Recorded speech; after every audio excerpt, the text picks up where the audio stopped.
Guys, we're back. Welcome everybody to episode 7, 10, 15 of the Wild Dice podcast.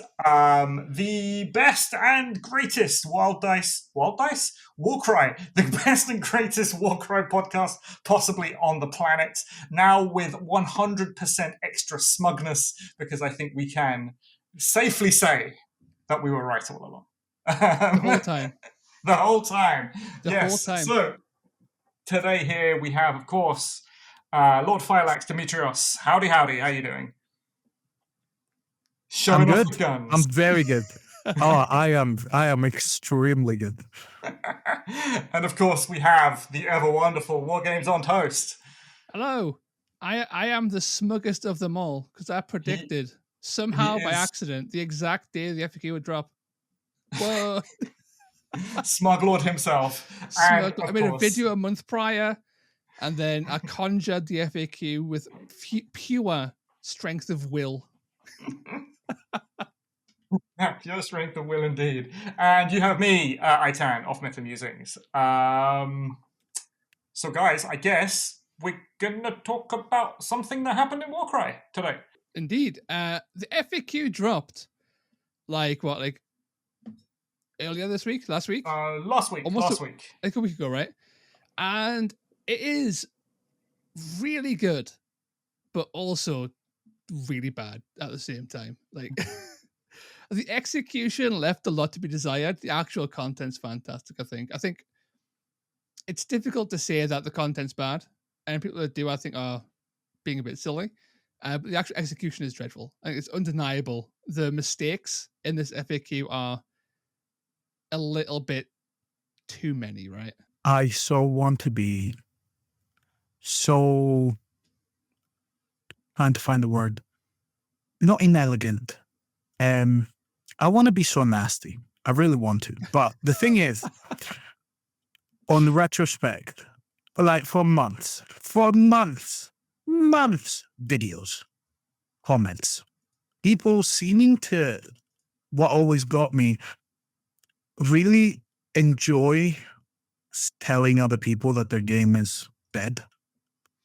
And I have been going through my comment history and just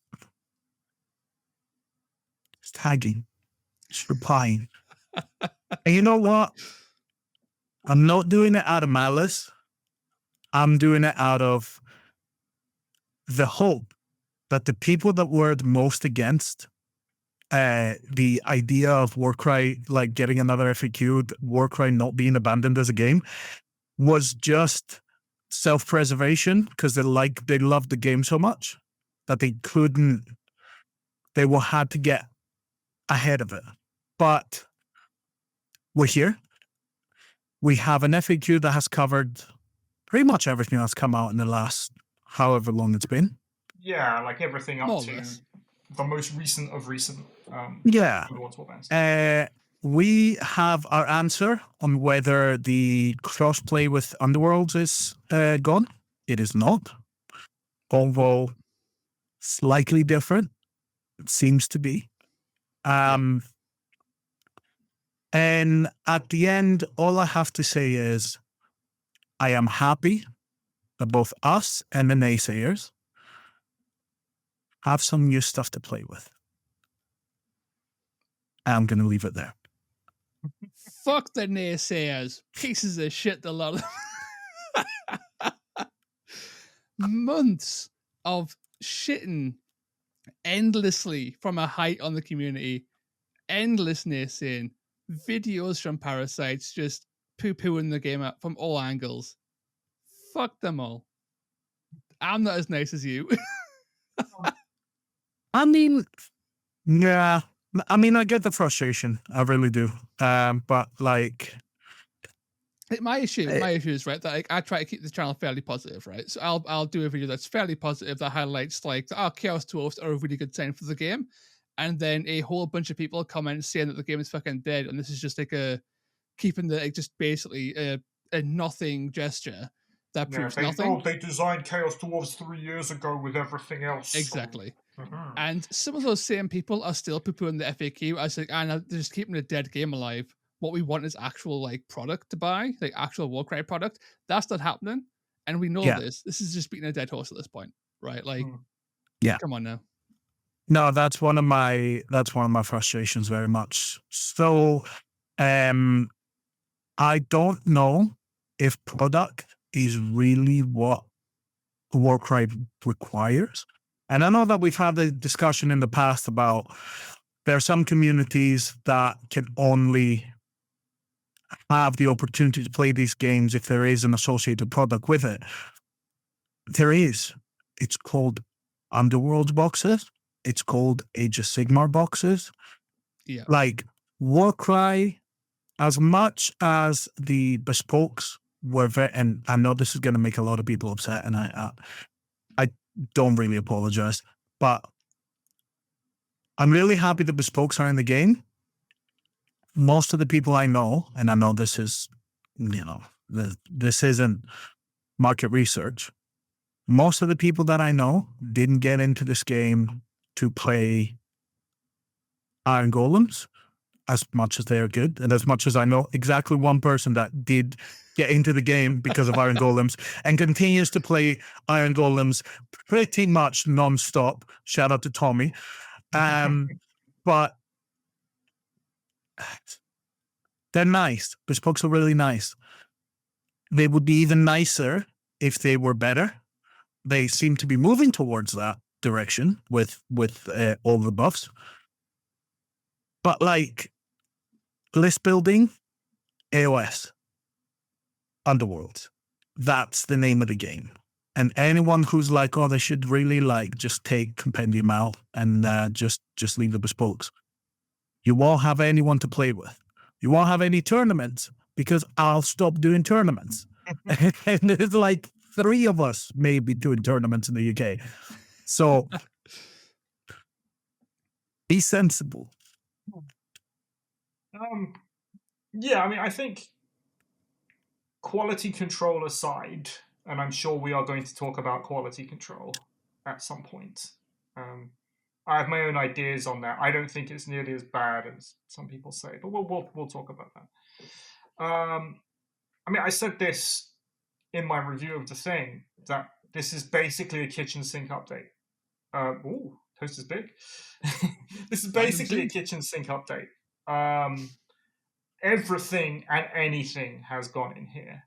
We've got like a whole raft of points changes to really some of the biggest things that people were complaining about, right? It's like, oh, I want to play my Pie Guys, but they're garbage. I want to play my Claws of Karanak, but they're garbage.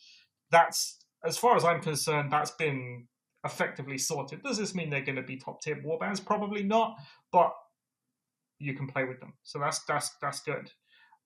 We've had balance updates for the meta. We've had a whole raft of new fighters gone in.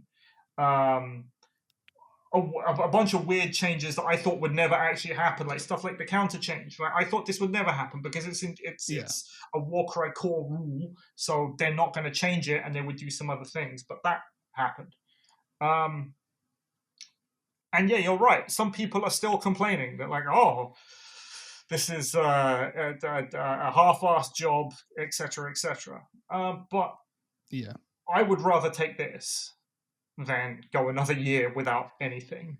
I'm sure everyone can basically the half-assed job as well. I think also it's conflating editors with actual rules designers, because the actual rules themselves, like, these aren't half-assed rules. These are entirely new mechanics, in many cases being added to the game, that obviously has a degree of passion behind it, right? Someone is putting the effort to make brand new mechanics for the game, like recycling ability dice, like instant death mechanics, right? Don't open that door. Do not open that door until you're ready for me to go through it. It'll be open in a bit. Don't worry about it. Terrain manipulation, right?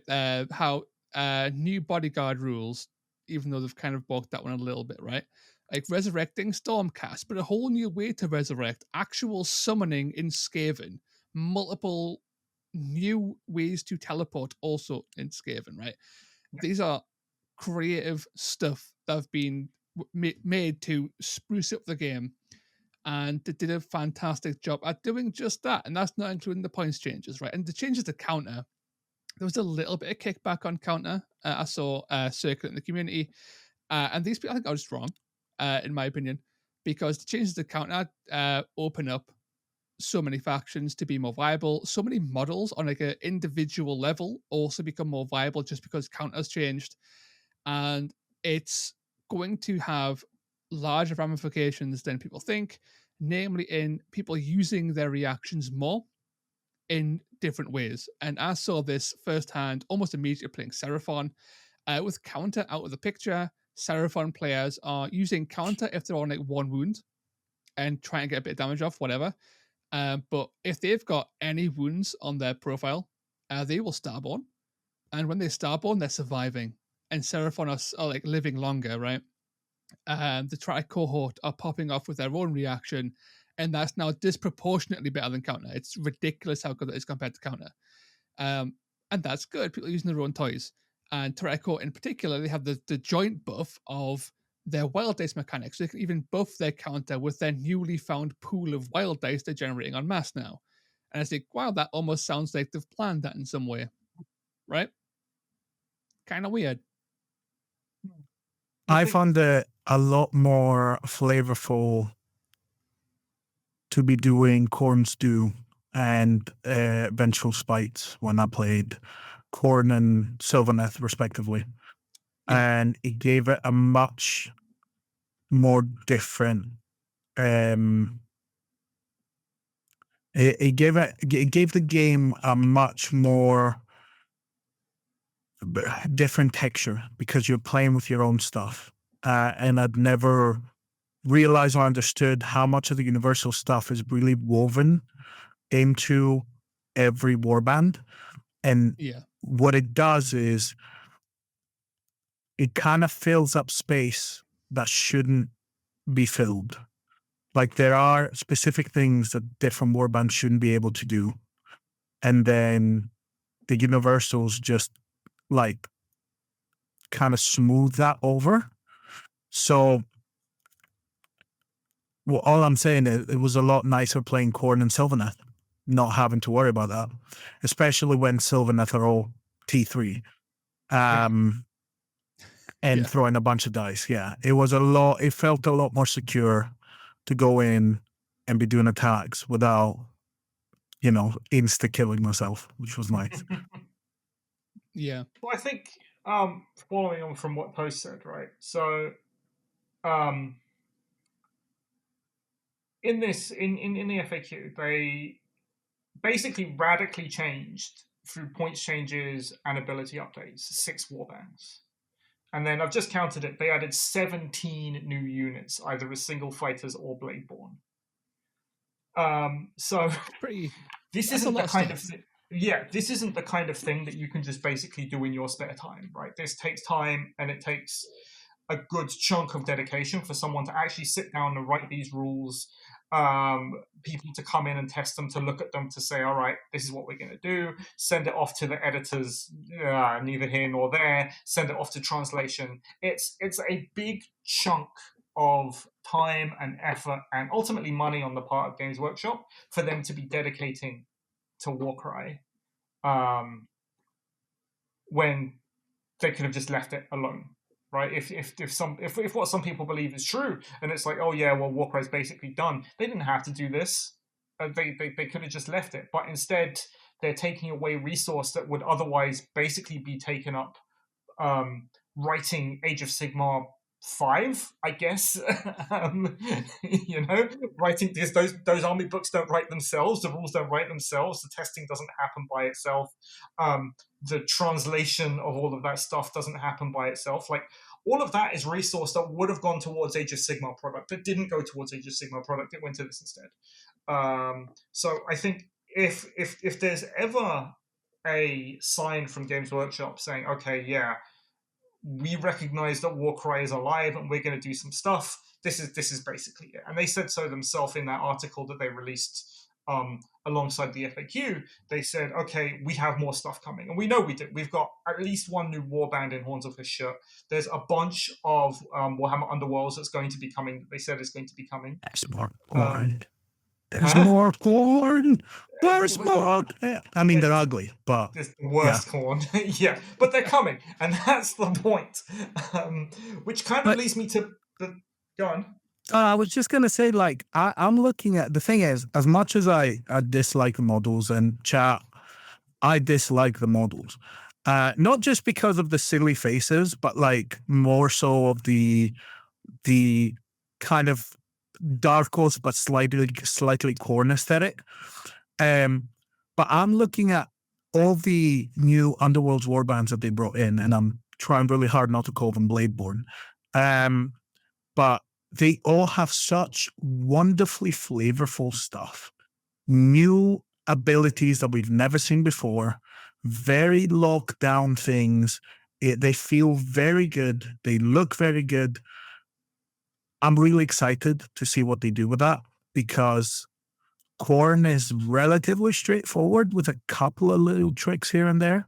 So getting new tools and new fun things means I'm going to go and buy that warband and hopefully do a better job painting it, but that's neither here nor there. What was I saying? Yes. Time taken to do stuff, right? So yeah, here we go. My brain is back.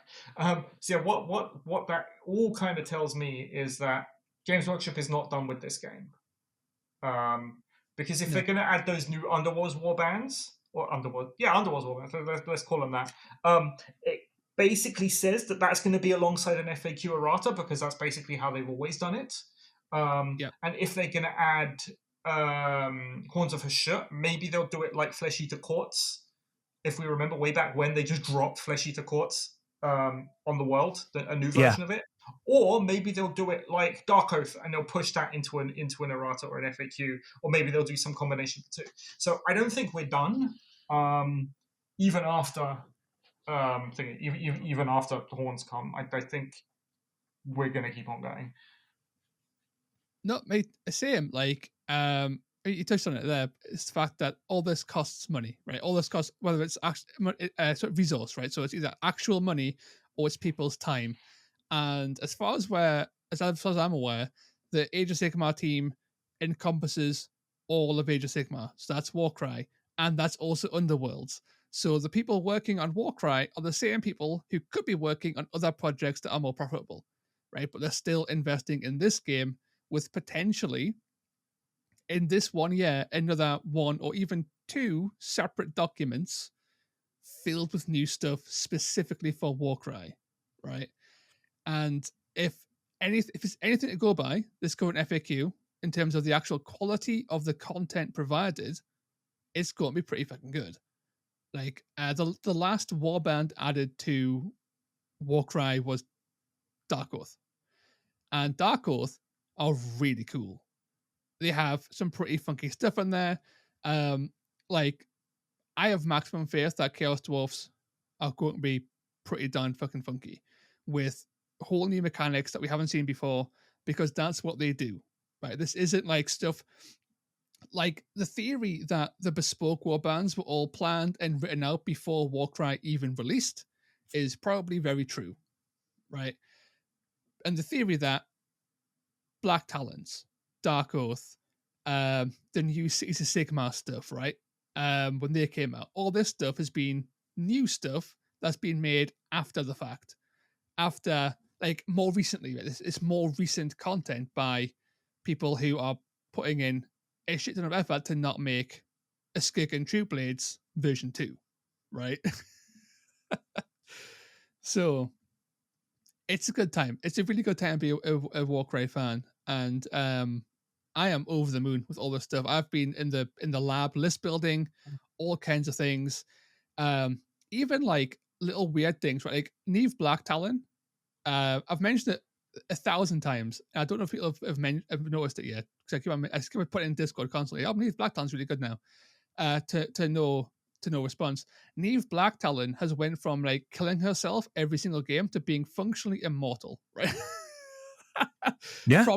From counter at least, right? She's an absolute blender, and there's not much that can really stop her from blending things because she won't kill herself. Unless she runs into Sylvaneth or Unmade. Yes. Or, Yes. So there are there's a lot of specific anti-counter. counters to her now, right? There's specific warbands counter her heavily. And I think people, I think it was, God, was it?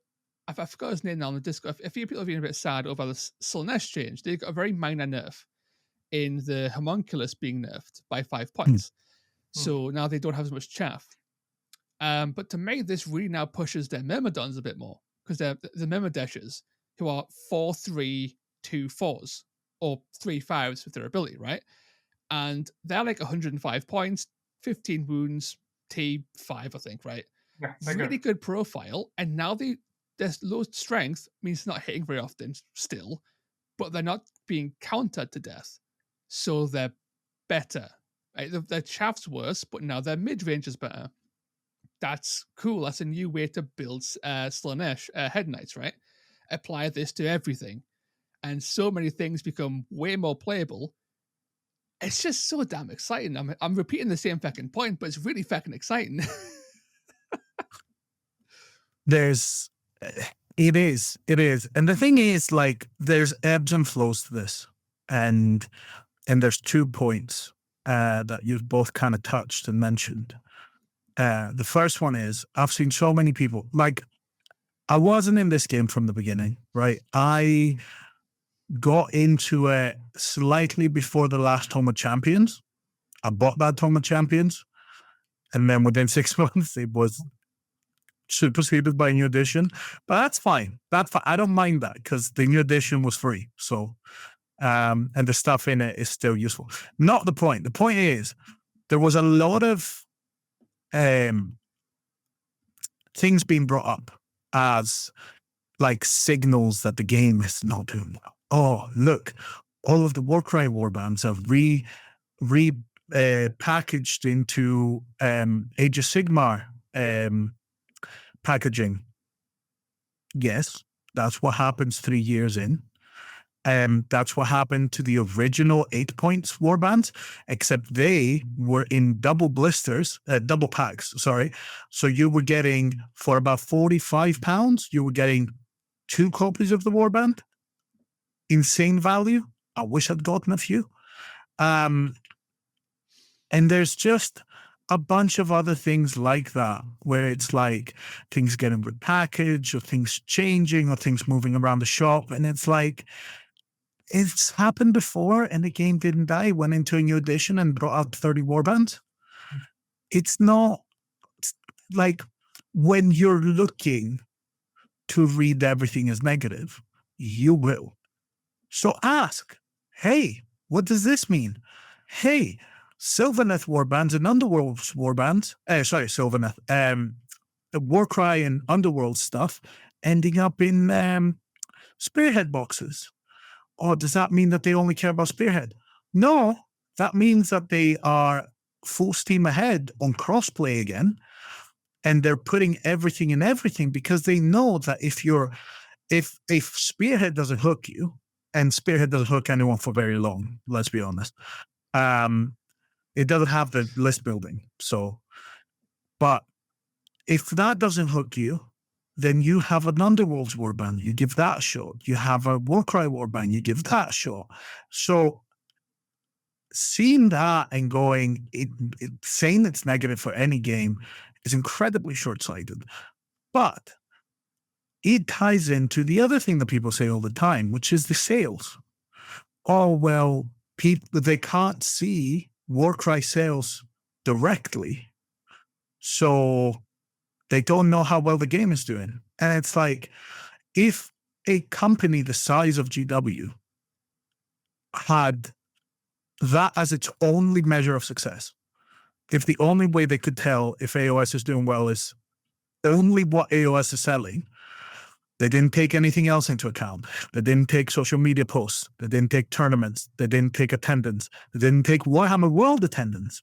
They didn't take feedback from stores. They didn't take this, that, and the other. And I know the feedback isn't going to be great, but Warcry deserves to survive, even if it's not outselling 40K. Warcry survives because it's selling. If it's selling enough to cover its costs and makes a decent profit, that's all it needs to do. It doesn't need to outsell Space Marines. It doesn't need to somehow outsell Age of Sigmar. And that's not the benchmark. The benchmark is it profitable? Does it have potential? Is there a bunch of stuff in the background that we don't know in their strategy for where they want to get the game to go? FAQ, with, as you said, the amount of effort and the amount of time they've put into it, it means that they have plans for this game. They do. They wouldn't release so much stuff unless they did. So, yeah, just feel old. I've only been in this community for 5 years and I feel old. So we're all happy about it then. That's what we Extremely. have to say. That's the TLDR. It took us half an hour to say that we are happy. You're very happy. I was at a bit more, but we just yes, we totally a smidge more, just a little bit. A little bit. So, shall we move into individual things? I can talk about the Deathbringer. I think we should. The Deathbringer is one of those things that's been very divisive for no fucking reason. I don't think it's divisive. I think what happens is there's a bit of a knee-jerk reaction on the ability, because flat, the ability looks insane. So for the benefit of anyone who's not obsessively been looking through the FAQ, the Deathbringer, I'll put it on screen as well, badoosh. Awesome. It's a triple, basically, if you have damaged model, an enemy model, you roll dice equal to the number of the ability. If you get any sixes, that model dies. If flat dies, it doesn't half die, it doesn't sort of die, it takes wounds equal to its characteristic. And I've played it a few times now. I played it with Toast on the stream. Yep. Against the other big winners of the FAQ, the Magichin. Rotbringers. And I played it in my local as well, because we had one of our Glasgow sessions. And it is fun. It was fun for me. I don't think it was as fun for you. And the only feedback that I'm kind of taking, and I'm like, yep, that's a good point, that I've seen, is that things that just delete other things, not as fun, right? So my argument, my counter to that is, if you're playing competitive Warcry, for example, you are taking things specifically to delete other things as quickly as possible. Yeah. And frankly, there are better ways of doing it than the actual Deathbringer. Despite his ability, right? No, I disagree. I think that it's there to deal with exactly the other pieces and models that cause that even worse. So the Deathbringer will put all of its stuff. So first of all, the amount of things that need to happen, you need to be within 5. You need to not be shot out of the board. You need to not be bogged down by chaff. You need to get to your opponent, then hit, then have a high triple and hope you roll sixes. Unless you're me and you're rolling 2 sixes on 2 dice, in which case. But well, those Hail Mary plays are sort of what make the ability so, like, I think on a more of a narrative or a casual or just like a pick on play level, it makes the ability incredibly fun and dynamic, because you could Hail Mary and change the whole course of the game. 100%. Right? And that's kind of cool. Competitively, less cool, but also you probably wouldn't bank on that to do it anyway, right? But the thing is, why do people take Vexmores and not Butchers, the Gutlords? Why do people take them? Damage, that's it, right? It's guaranteed damage. It's going to delete anything you put in front of them. right? The only Yep. difference is you have to roll some dice, and it's exactly the same. Like it's the 5/10 model has to roll 4 dice instead of 3. Like it doesn't. It's exactly the same. But the thing is, the problem with these models is not a problem the Deathbringer has. The Deathbringer is T5, 26 wounds. Ranged will clear it. A few good crits will clear it. And you can push other models in front to like stop it. How do you stop a Gutlord? With a lot of luck. Not with a lot of the same stuff, because like you can't shoot it off the board because it's got an incredible amount of wounds. And you can't throw chaff in front of it because it just might makes right and still gets to you anyways. So I don't see, whereas a Gutlord getting in and getting deleted by a Deathbringer because the Gutlord player hasn't been careful and just is used to throwing its invincible creature in. I think it's much better. I think it's a much better counter. No, I completely. I think Deathbringer is completely fine. I think it's a really fun tech piece that competes with the likes of Vexmore within Chaos, which is what people have been wanting in Chaos for a while, because people think or claim or say that Chaos is propped up by Vexmore because they have no other good allies. That has now changed. We have Chaos Lords, we have Exalted Chaos Chosen, we have the Deathbringer, we have Ritualists, right? There's a whole bunch of new Chaos stuff. Don't forget the Lord of Plagues.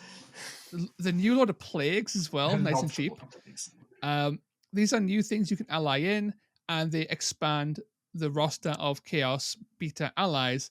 And importantly, the thing I actually love about the Deathbringer is precisely that it kills Vexmores and the Gutlord, but it does so in the most bullshit way possible, because he has a 26 wound profile. They can't kill him cleanly. Right? Yeah, because it's +1. He's likely going to survive on like 1 wound and then just one tap them, and it's hilarious. He is positioned perfectly to kill 5/10 profiles. So I think we need to be realistic in 1, what it can achieve, and 2, what it can achieve anyway without the ability, right? So I've just done the maths on it. With its base stat line, it's got a 70% chance to hit with at least one of its attacks. Because I'm assuming we're swinging up into like toughness 6. 70% chance on 3 dice to hit with at least one. Then on a 666, it's got a 67% chance of hitting one of those 6s. So combined, that's like a 46% chance to one-tap anything off the board. Right. Let's consider something else. You're going to bless it with +1 attack because you want to maximize the chance of you hitting with one of those attacks. Or move. Move's a big winner too for getting the crit also, range. Yeah, but I'm assuming that we just want to get the most damage out of it, right? That's fair. Because you need to put damage points. If you use just a basic onslaught, you're doing 10 wounds anyway to a thing, which in most cases is enough to either cut a thing in half or kill it completely. Considering it's got to walk across the board to do its thing, that's not bad, right? But then it's a blessed Deathbringer, so it now costs 210 points because it does have 26 wounds. That's true. And when you're going, okay, well, I've got my blessed Deathbringer. Oh, I killed the Vexmore, so I've actually traded down because a Vexmore's cheaper than me. Oh, I've killed a Rat Ogre. Okay, so I've made 40, 50 points maybe. And that's if the Rat Ogre doesn't use its free move to run into you, attack, and kill you. A lot of these things, sure, the points have gone up on like a Gutlord, for example, right? Gutlord's now 300 points. If the Deathbringer manages to get in there unscathed, because let's remember the Gutlord is faster and the Gutlord hits like a bloody truck, there's like a 50% chance the Deathbringer will fail in doing the thing that it wants to do. So I think there's a big overreaction to it. But what I do want to say about it is I think it's telling about a direction that Games Workshop is going, where they think the meta wants to go, right?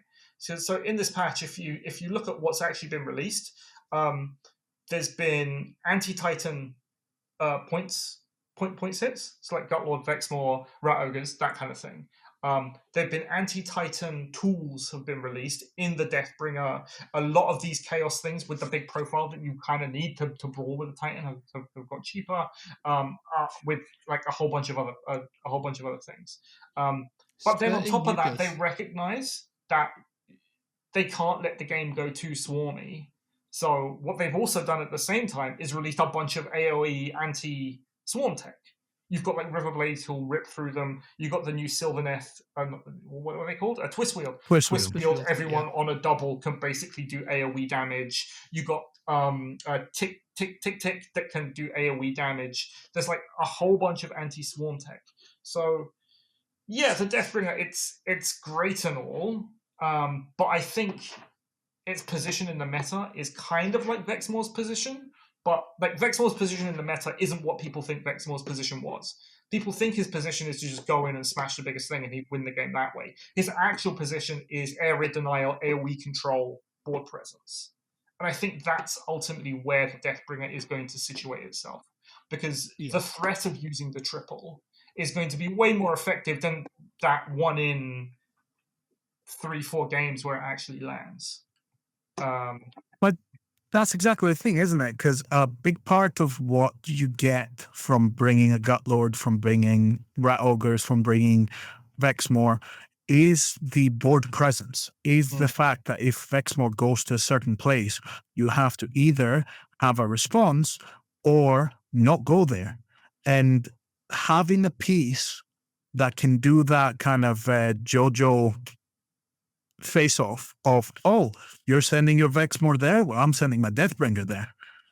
And then whoever's luckier, manages to win. Now, is it possible that something walks into the Deathbringer, does 2 attacks because it's relatively slow, or does 1 attack, and then the next round you get initiative and you just clear it off? Yes, but is there also a chance that he'll roll 2 dice and both of them are going to be 6? I can't get over this. I'm sorry, Toast. That was incredible. Yeah, 2 dice and killing my load of plagues on Bloatfly, just popping them 42 wounds. I will ride that high for years. It was pretty good. Years. It was pretty good. But yeah, it's more involved though as well. That's things like things like that as well. Like that was my own fault. I had every opportunity to not be in that position, and I was like, "Nah, man, I'm going to gamble the 2 dice." Right? Don't gamble it. If you're playing competitively, don't make that fucking gamble. Right? Like you can avoid this guy. He is slow as fuck. 5-inch threat is nothing. No, Blessing for Speed is actually a really good show, and it will make it a lot more interesting. But I will say, like, I've been playing the I've been playing a variation of my old list. I won the Aberdeen local with, which was Gordy, Gorhulk, a bunch of crazy, blood seekers or whatever they're called, and Slaughter Priest, a bunch of them. But well, the Kolgorath and the Slaughter Priest blessed for toughness, and then just go in with 3 big massive dudes and then a bunch of little guys around them. I've now modified it to Deathbringer, Corgi, Gorhulk, because why wouldn't you have the Corgi and the Gorhulk in there? The Ritualist, and then 4 Blood Reavers. And it plays well. As long as your Ritualist doesn't die too early. Because I saw people saying that they're obviously like really cheap. That's true, but T3 18 wounds is not like anything big looks at you and you die, and that list needs the blood boil, it needs the pull, it needs everything it's got. Feels great though. It feels like those are the bits that we're missing to make Khorne Bloodbound competitive without going full Blood Reaver Khorne's do spam, where you just push 1,000 Blood Reavers out there and just counter people to death with their own counter, with the Corns do. This feels a lot more interactive, which is always great. No, I think it's really good seeing that Khorne, all warbands are Khorne, all the Chaos warbands are getting some new toys to play with, right? Expanding the list building and stuff. Although none so much as Skaven, of course. I think I love Zicket's Tunnel Pack because it does add, like, on paper, I say cool. They've got a nuke, they've got an AoE explosion, they've got the first instance of a summon, and also 2 teleports. That sounds insane. And yet Zicket's Tunnel Pack honestly feels fairly balanced for the most part.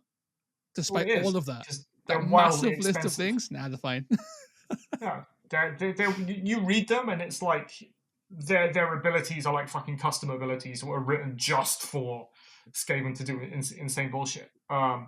But they're expensive, and they're really expensive. Like, for what you get, the stat lines that you get. Like, yeah, I can teleport anywhere with my 10 wound, 200 point, whatever the hell he is.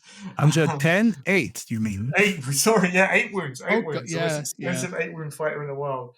So I think they're fine. I think, seriously speaking, were I to write a Skaven list, they would be in there for flavor as opposed to how strong they are.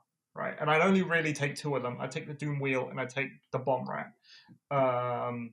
But then again, you have to think about, okay, what do the best Skaven lists look like at the moment? Now that they've just lost 10 points on all of their Rat Ogres and 5 points on their Packmasters. Packmasters are done. People aren't going to bring them anymore, because that means if they only bring Packmasters, they can't resurrect anything. So they're going to bring Clan Rats. Maybe you bring 1 just to hang around with a Rat Ogre, possibly, but that's just one less thing that you can resurrect. But if you want to build around the Tunnel Pack, you're going to have a smaller warband. None of them are resurrectable apart from Tick Tick, but Tick Tick is kind of weird because you need a guy to do the thing. So I think they're fine. I think they're absolutely fine, the Tunnel Pack. I really like the Doom Wheel. So I know how many people were really excited about the Doom Wheel, the mini Doom Wheel. It's good. And it's fine. 3634 is really good, and also the fact that it can, its ability to basically deep strike. Yes, it comes in from the edges. It's not the teleport. Yeah. Drive off one table edge and drive on another table edge. Yeah, it's wild. It's new, and I kind of love it. And the teleport everywhere as well. Like, they already can move a ridiculous amount. Now, having a couple of them be able to just pop out anywhere and then move 12 inches, insane. Like, you're going to take them just for the treasure missions alone. You know what? I think Skaven, they're more hyper-fast mobility characters in a warband full of hyper-fast mobility characters. It's the same argument I have about, who is it? The Dreadblade Harrow for Nighthorn, right? Yeah. He is the fastest of fast super mobility. He's got a teleport. He's got a 10-inch move. He's got fly. He can basically go everywhere. But ultimately, that's nothing special in Nighthawk when your basic dude can move 6 and fly. And anyone who isn't moving 6 and fly is moving 10 and fly. Is the Dreadblade Harrow the one that can heal for yoinks? No. That's the Night Shrouds. Not a shroud. The Dreadblade Harrow is the one with the teleport on the triple. Gotcha. I'm just trying to remember the name of the mini that terrified me and scarred me for life. Night Shrouds on Ethereal Steed. Thanks. He's good. He's very good. 250 points of amazing.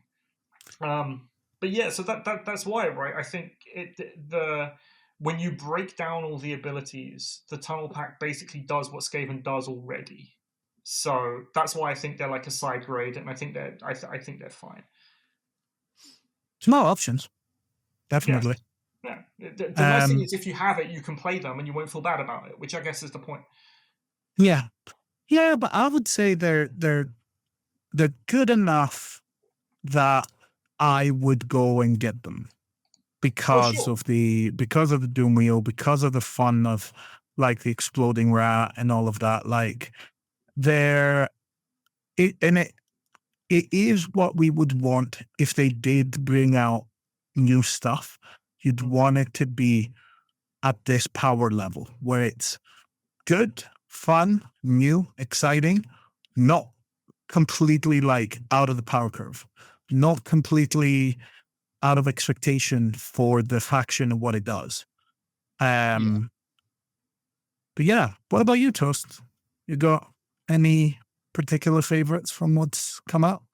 Yes, unpopular opinion though. I'm a huge fan of the Ember Watch. I just am. I don't care. Like the new Stormcast for Vanguard, like they're not great, but I really enjoy their profiles. I love that the fact that Farasa can revive, being the first reviving Stormcast, and she revives as a teleport as well. She's not revived next to somebody; she deep strikes back in, right? So that's got loads of play on how that works. All their profiles are pretty fun. Urik's a little bit the big crossbow guy. He's a bit weird. Not a big a fan. But Farasa and Arden are both pretty cool, and they have a really fun quad that ties into like the Titan killer meta idea that we've been thrown out earlier. Is that their quad is wrapped as a Sigma, where basically for every wound something's taken over the course of the game, you roll a dice. On a 2+, they take that damage again. So if they're like just below half health, they die. They explode. Which is just fun to think about. And they're reasonably priced to fit into Vanguard really well. And you can take like this warband and also the Fast Riders into one warband, and it fits perfectly. And that might not be the best warband ever, but in terms of support for a warband that doesn't really have any support, right? Vanguard don't have much in terms of love, in terms of points changes, rules, or really anything. They've been a bit like left in the dirt, along with Sacrosanct and Warrior Chamber. The fact they've now got a little bit of support, and that support is interesting enough. I'm just really happy. Like I've bought them, right? I've bought I've invested into Vanguard purely because this bit of support is just kind of funky, right? I kind of dig it. So I mean, they are really good models. Like Farasa's kind of thief aesthetic, incredible. Yurik being the other big I like the new big crossbows they've got. Because the one from the Black Talons also has it. And I really like that aesthetic, but it does feel like AOS 5, like they're next. Like they went through Warrior Chamber and they went through Sacrosanct, and then it's their turn to get the new fancy armor. That scares me a little open bit. up another. What's it? Surely they'll open up another storm host before. I hope not. I love them to bits, but we've got enough Stormcast. Sorry, I don't know the lore on the Black Talons, but I'm pretty sure Neve Black Talons kind of Vanguard-y, right? Yes. My dream is that the Black Talons get shifted into Vanguard in a similar way to the Ember Watch, where it's not Bladeborn. They just exist within the Vanguard as a whole. And that'd be cool. I could see that. They belong there. Well, I mean, the exact same box of Dark Oath was placed squarely into Dark Oath. So yeah, because I don't know why it wouldn't remove any options from the game, because the Black Talons, you can only ally Neve anyway. Yeah. Right? But it would just be, let's put this actual Vanguard adjacent warband into Vanguard, both Vanguard, right? Easy buff without removing anything from the game. Black Talons are still fully playable by themselves. Yeah, it makes Vanguard feel a lot more ragtag, which I guess is good for lore as well. I'm with you on this. I'm just sad you don't want them to open the Logister chamber of bridge builders and road layers and plumbers and carpenters. That's exactly what I'll play that. But I don't know why the turrets from Portal came to mind. Like engineer type of, you know what? hitting something with a hammer. You give me Stormcast that can summon turrets onto the battlefield that will auto fire at things, I'll take it. Let's go. Cool. We'll have to just spam John Bracken's like Instagram with this idea until he does it. Yeah, give me turrets. I want. Need turrets. But also, I'm a sucker as well. So I've gotten into Stormcast recently. It's taken my entire life apparently to get into it, like a full 10 years of my life. I've finally sort of like gotten into Stormcast, and what I love about Vanguard, and for Rasa in particular, but it applies to them all, is that the Vanguard are the sneaky fucking scouts of Stormcast, but they're still in golden fucking armor. Like their whole concept of stealth is we're going to run really fast and kill you. Listen, if you're dead, you can't alert people of our presence. Look. You can see me. You can see me. Now you can't see me because I have a little bit of fake fur on me. Where'd he go? I'm gone. It's how it works. That's the play. You just put a bit of fur on you, and no one can see you. The cloaks make you invisible. Don't worry about the fact that when you walk, it sounds like a broken tank, just from all the plate armor just scraping against itself. That's the chamber. They come in there with a little oil. They lube up those joints. I'm telling you, Stormcast with WD-40, he just got on it. I'm telling you, that's it. That's where we are. Sigma, open it up. Logistas, I will play them. The engineers and the builders of Stormcast. I will. You remember the ballistas and all of that stuff that they have, right? Yeah. And I was reading about how the thing in lore that Ironjaws are doing right now, and I think also in the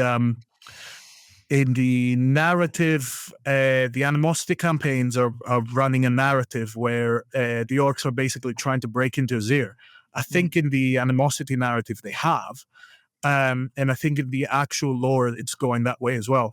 And I'm just imagining like a big, massive, like Gordrak or something, like busting down the gates of Azir, only for a comically large cannon to be right behind it, and just flying across, like, I don't know, whatever world they've kind of broken into, just like in the front of a comically large cannonball, and just being so happy, like, yeah, this is what I expected. Exciting stuff. That's what we mean, chat. This is all so exciting. Hi, Dan.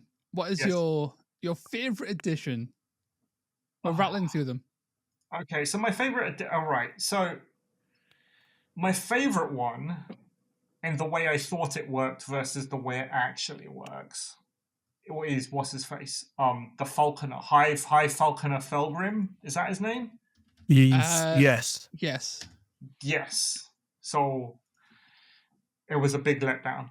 I still like him. I still really like the guy, right? So it goes back to what we were talking about again, like the anti-big shit meta, right? Like he fires his little bird, his bird goes and pecks your eyes out, and then you can no longer crit. Let's forget the fact that it only lasts until the end of the turn and not until the end of the game that I thought it would, because you have one bird token. But I still like him. Right? He's easily one of the coolest actual miniatures that they've added. Yeah. And I like the fact that, like, my personal thing about him is that I like the fact that Games Workshop have looked and said, okay, you know what?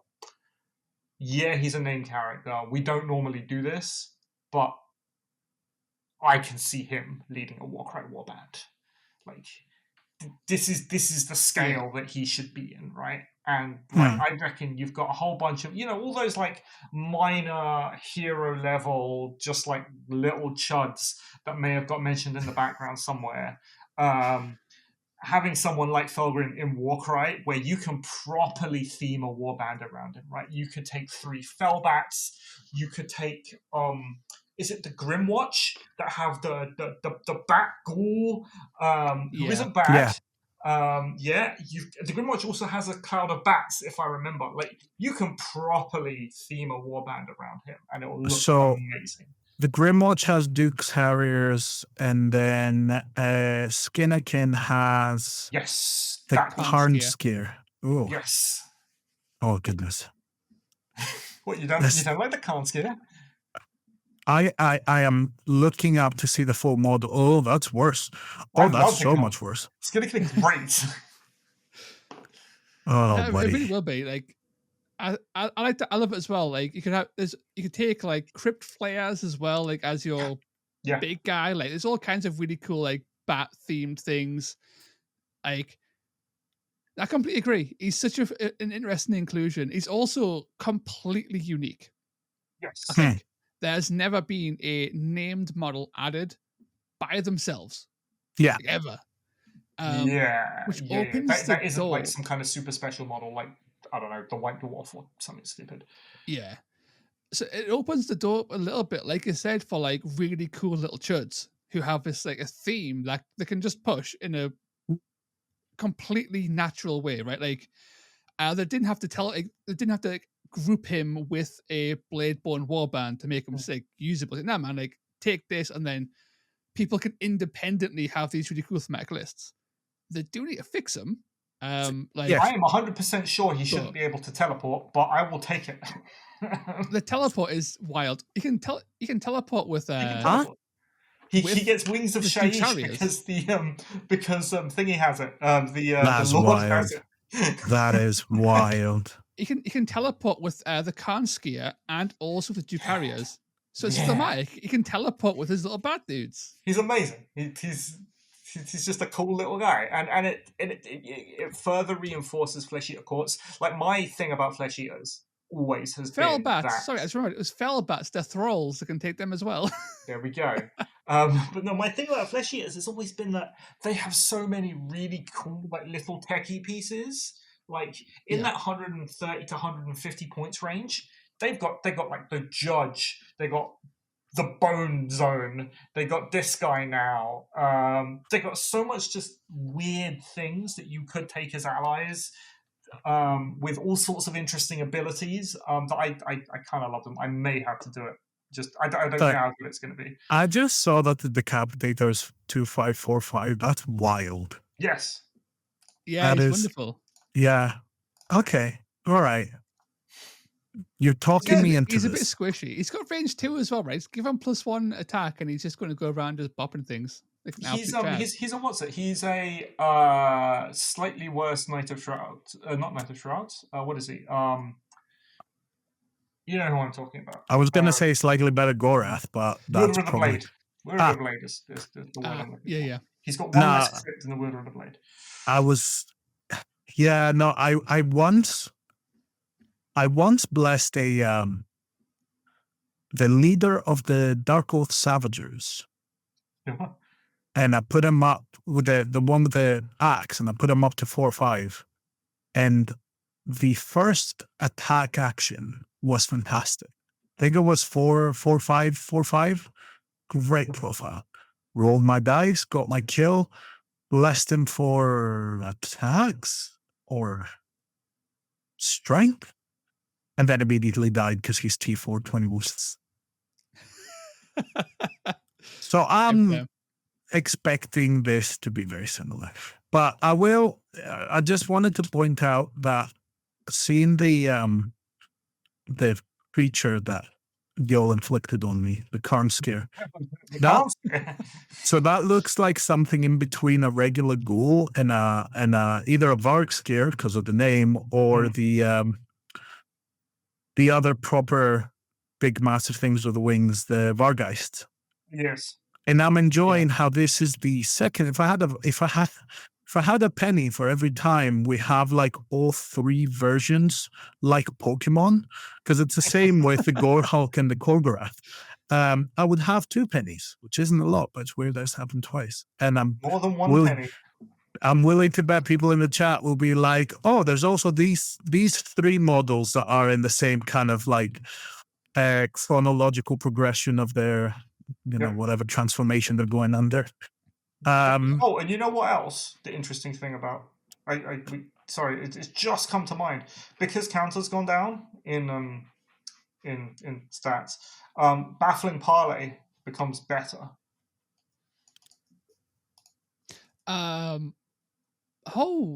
Yes. yes. Yeah, Baffling 100%. Parley is Yeah. legit good. As a reaction, it's legitimately good. Anyway, sorry, that just popped into No, my it's mind. fine. I've actually got Warcry open at the moment, building this list. So. Now, Flesh of the Court's one of those warbands that I've been interested in making work for a while, but just haven't had time to do it. Yeah. And there's something there. I think a lot of people think this. There's something there, but it hasn't quite been sussed yet, right? Whether it needs a little bit of a nudge with like some help via like a FAQ or whatever, or just the right combo of stuff to really sort of like push their incredible range of weird abilities. Like all the support that Death has exists within this one warband. Bar Resurrect, that's a different thing entirely. But like Get the that, that's only fine. net exists here. The only like the bone exists here. Hmm. Eye Shred from the Falconer exists here alone, right? They've even got like the ideal way to play fucking close to Karanak with the Skinnerkin, right? With their like, oh well, you get to go and do it. You get to make a move action and then immediately activate on a double. That's insane. Like they have that just randomly It is in so there good. that Yeah. isn't being used. I It's will just also it's cool. It's cool stuff. I will also mention that the Grimwatch, I feel is undercosted for the extras that it has, because it has the old stats that goals used to have for the old points. And I think they're pretty good. You're not getting anything super special, right? But I think they just have that tiny bit of oomph. And also they're coming out in the second round of quad boxes, Underworld's quad boxes, which means that you will probably be able to find them split for like 20 quid instead of like 70 and 80, because they're one of the very early ones. So prices were a bit nasty. So you get a chance to rebuy them. Now, if only they would do quad boxes of Warcry warbands again. That'd be lovely. That'd be good. It's pretty much a weird. I don't quite see their appeal, honestly. It's Like Valrican Knights Herald, right? They're 10 wounds, yeah, 65 they're the points. two that are like, okay, I could see them because they're just like ghouls at ghoul prices. But like the Royal Butcher, Master Talon, I've seen Gristlewell, Wounds Blessed Duke's Harriers be used before. Yes. Yeah, Also, yeah. keep in mind, the reason why they have low attacks is because they have a double. So wherever you put your hero, all of the minions around him can do a bonus attack action on a double. So that's that's fine, I guess. So that's any of them. They're just not that impactful though. Well, like, I mean, yes, they're crit fishing most of the time. I mean, they're cool. But yeah, the Duke's Harriers seems like a big winner though. Movement 10 fly at 70. Like Stormcast wish they could have the Duke's Harriers. Have you seen the fact that they're Tarot Wings or whatever they're called? Like 115 points for 6 wounds fly. Get the fuck out of here. Yeah. Duke's Harriers is like I don't know if good. this is good. It is funny because sorry, you go. I don't know if this is good. I just posted in the Discord. It's 9 fighters, but I reckon you bring the new Nighthaunt character, the 130 point, 25 wound, 8 move, 7 move, whatever it is, guy. Who is it? The Lord Vitriolic. Yes. That's his name. 140 points. Yeah, okay, so here it is. 980 points. All right, so you still got points to get wounds on the Duke's Harriers. You go High Falconer Felgryn, Gristler Tenderhook. These names also, by the way, will drive you mad because you don't know which one is which. Yep.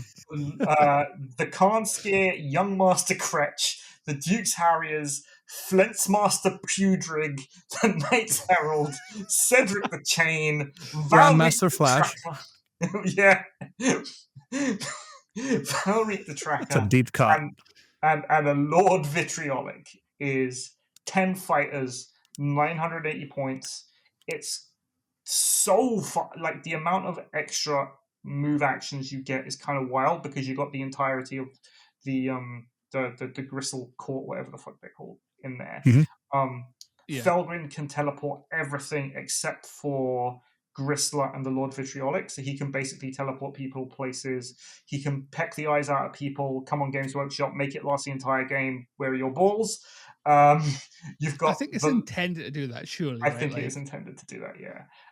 The Lord Vitriolic, which is an 8-move, 25 wound Resurrect Caddy. Like, you got. He is wild. He's At great. 140, he has more wounds than characters who are like. I know. 50 points his more stats expensive. are garbage. They are raw garbage, apart from his move and his wounds. Yeah, he's like hell. The range attack's fine, right? Like 2, 3, 2, 4 it'll chip away, right? But like random move 8 in a warband exclusively of move 6 and 10 is just bizarre. Yeah, and 25 wounds at that points cost is like that's Nurgle. I think we're talking Nurgle shit there. Is that the Vitriolic? Yes. Yeah, he's wild. It's all the Red Bulls. That's all Red Bulls on the back. It's just Red Bulls. It's also a great model as well. Yes, I can see this guy being aired as like you go to like as a cheap Nighthorn Resurrect Caddy. Yeah, he is. He's the best cheap Resurrect. Well, the only cheaper Resurrect Caddy you can get apart from him is it's like the Bellringer, who's 15 wounds or 18 wounds, and the leader of the Chain Rasp, who is like 12 wounds. Yeah. So I think as a Resurrect Caddy, he's great. He just doesn't bring anything else to the table, which other Nighthaunt heroes do. Yeah. But he's great. So yeah, that list, it's making me feel things.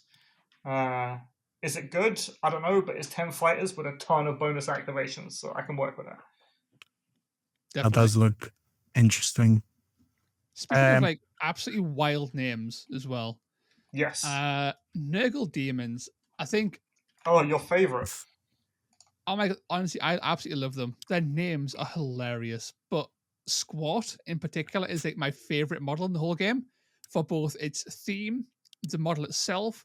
The rule is amazing, both thematically and mechanically, and competitively. But what I like about them most is that I didn't actually catch on to this until someone asked about it in on the Discord yesterday, and it makes it's obvious now that someone's asked a question that it works this way. But in Warcry, the number of quads you can get in one turn is 3.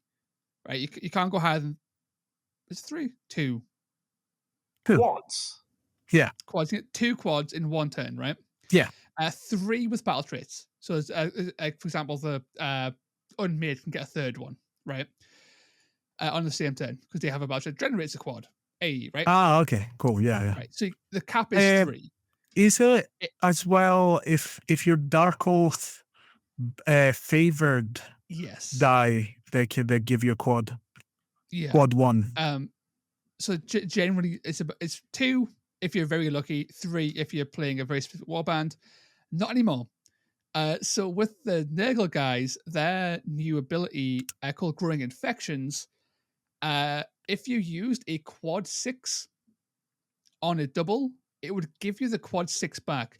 So theoretically, you could burn this quad 6 over and over and over again over the course of the turn to pay for your Growing Infections, keep on generating it back, and then use the actual quad 6 as a quad 6 at the end of the turn for a rampage or whatever, and have a good time. Because it recycles the ability dice you spent. Oh no, we've got infinite. Very specific wording. We got infinite mana. We got infinite mana. Walk on. No. Oh, So theoretically, you could have like so what is 5 members of that warband?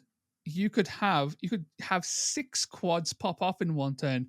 Granted, 5 of them are just doubles, masquerading as quads.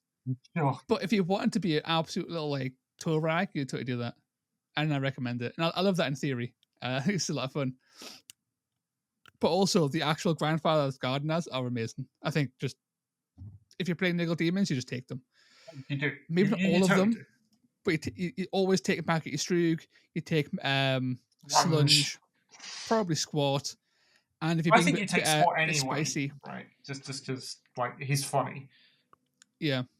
well, I And mean, then just even start Potbelly grinding out isn't those crits. yeah, I was gonna say Toast isn't taking that because Toast is immediately gonna roll 6 on the first double and immediately die. So that's a waste of 55 points. It's great. I'll still do that. It's so good. Like D6 damage on a double is just such a good ability. If you did 6 damage and die, that's just 6 flat damage and you died. Who cares? Right? Yeah, it's 6 more damage than you would have done otherwise on a 2-2-2-2 profile. Like you expect him to die, so on turn 1 you're likely doing the recycling ability, right? So he's just generating crit for everyone else, ultimately, or himself, and then you attack twice because you're not going to be counted to death when you get into combat, and then you squat, and if he dies from that, well, it's just 6 more damage or whatever. If he survives, that's another chance to squat and just get more value out of squat. He's like, You didn't know End she of was the as a squat. verb. No, stop. Stop, it's upsetting. I'm going to squat everywhere. Oh, I'm going to cover Warcry you in players. slunge. Oh, God. No. No, we're done. We're just turn it off. Oh, just upsetting. To be honest, when the first time I saw those models, I was incredibly upset. Because I was like, oh, these are such good model. And then I saw Potbelly with all of the things embedded. Yeah. Oh, I got like the is it, mega ick. Is it Bug-Eyed Dripteris who has like a cauldron in the hole where his stomach used to be? No, that's that's him? Potbelly. Potbelly. Oh, that makes sense. Bug-Eye kind of Bug-Eyed like Dripteris has the tick growing on its back that's kind of taken over its brain. Yes, it's sticking out of his mouth, yeah. Yeah. Dripteris. Which is Slunge's face is the best face out of any model, by the way. that's a in work at 8 o'clock Monday morning face. That's that is. He looks sick of his life. He's like, why am I here? Mike Wazowski has gone downhill. He'll really let himself go. And then Magatus Strug is exactly the person you're dreading to see at 8 o'clock in the office and on a Monday, because he just looks so happy. And that's not a situation to be happy in. It's great. That's great. I'll be honest, I haven't looked at the abilities for these guys because like I saw counters and cycles and stuff, and I started going. That's it, right? You use the ability, you get the dice back, you get a cycle counter, and that gives you more crits. That's basically what it is. But they're already like 2-5. No, they're crit 2. Well, I mean, most of them, yes. But the leader is 2-5. Leader has the idea is to like stack crit and then like make it more better. We can like, stack crit on one guy and use a triple to transfer all that crit into one. Yeah. All kinds of weird things. Gotcha. Transfer across the board and stuff, and it's pretty cool. Into squat. All the crit into squat. All the crit into squat, and then kill yourself. But again, like with a lot of these underworld warbands, they're in no way, shape, or form broken. They're just super thematic, new mechanic. Love to see it. That's all I want to see. Just cool things I can play around with that aren't terrible, aren't broken. They exist in a nice space. And I think most of the stuff that's been added does just that. But there's a lot of stuff that it used to fall on this kind of category of like very specifically, you had to play your cards very specifically to get the effect you wanted. And Bob comes to mind, the Brethren of the Bolt, because you obviously made a really good video on them. But I'm starting to see more and more people play Cities of Sigmar with Bob in it. Exactly because everyone just kind of didn't really get how it was supposed to work. And then I think a couple of people like yourself, a couple of other high profile folks played it in a few tournaments and stuff, talked about it, and people are starting to be like, maybe there's something there. They're putting more effort in. They're playing around with it. And I'm seeing more and more people play it. I got Bob for the aesthetic, and I'm really excited to eventually play him. Mainly because I want to do the, you know how one of the Bob has the same exact pose as the Lord Terminos from Skaven Tide box. I need to find that. Yes. I've done a painting competition entry in the past where it's 2 models I have behind me actually. It's a perfectly healthy, it's D&D, so it's a perfectly healthy like genasi nobleman with his hands like kind of open, just looking for challengers. I put him on a clear sheet that looked like a mirror, and on the other hand, I put a vampire with the hands still open, with like exactly the same pose, but obviously that's a vampire who's like completely desiccated. And the idea of doing something like that, like not a dual piece, but a dual piece, where the two of them are like either on the mirror or like slightly off, like one looking up to the other. I don't know. That's why I got it originally, but I think I'll actually get to play it and have fun with it, which is nice. Bob are amazing. It's I don't know. I don't massively pay attention to the competitive meta, which is part of my issue. However, what I like about Bob and what I think has drawn more people to them is that I think people are just more and more being drawn to abilities that do flat damage, right? Just reliable, flat damage, good times. And the Bob are the guys who do that in some of the best ways. Because Thunderous Blast is silly good. On a double, it is ridiculous. For the damage it can pop off, like just even like Thunderous Blast, wait, Thunderous Blast. That's a dead chaff model. That's like almost I think 10 wounds off a Vexmore, right? It's just an uncomfortable amount of damage to take based on how many doubles you've got. Their quad is hilarious. It's unlikely you'll actually get it off at full power, but when you do, it's hilariously powerful. And Friar Galvic is just an absolute chad. He has Rampage on a triple with a 4-4-2-4 profile and 18 wounds. He's just a good lad all around.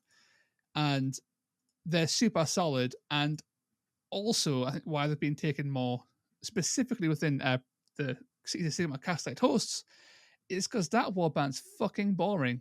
And they need something to spice it up because nobody likes playing them. Because who the fuck wants to do reaction control all the time? It's boring as fuck. Get out of here.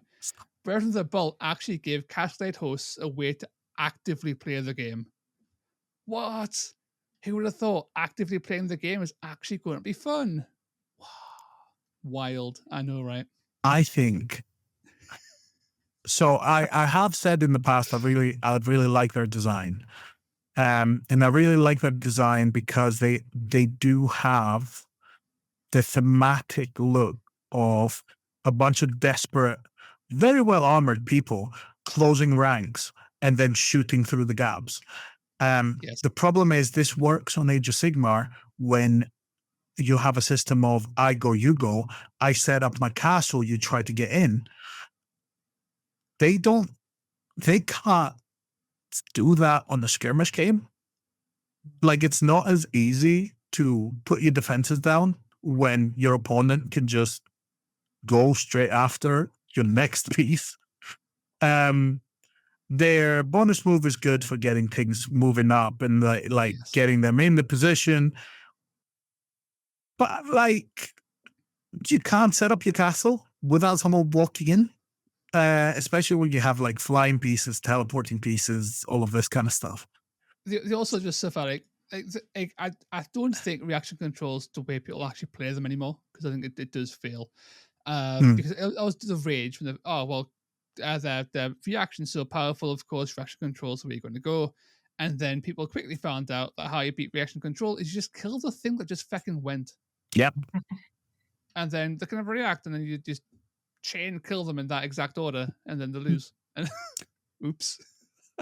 And as much as I love saying, like, oh, just play around that, like, that's something you can't play around because you just don't have the bodies. Like, they're not a 12-person warband unless you start taking thousands of the little stabby dagger guy, who's like 20 points.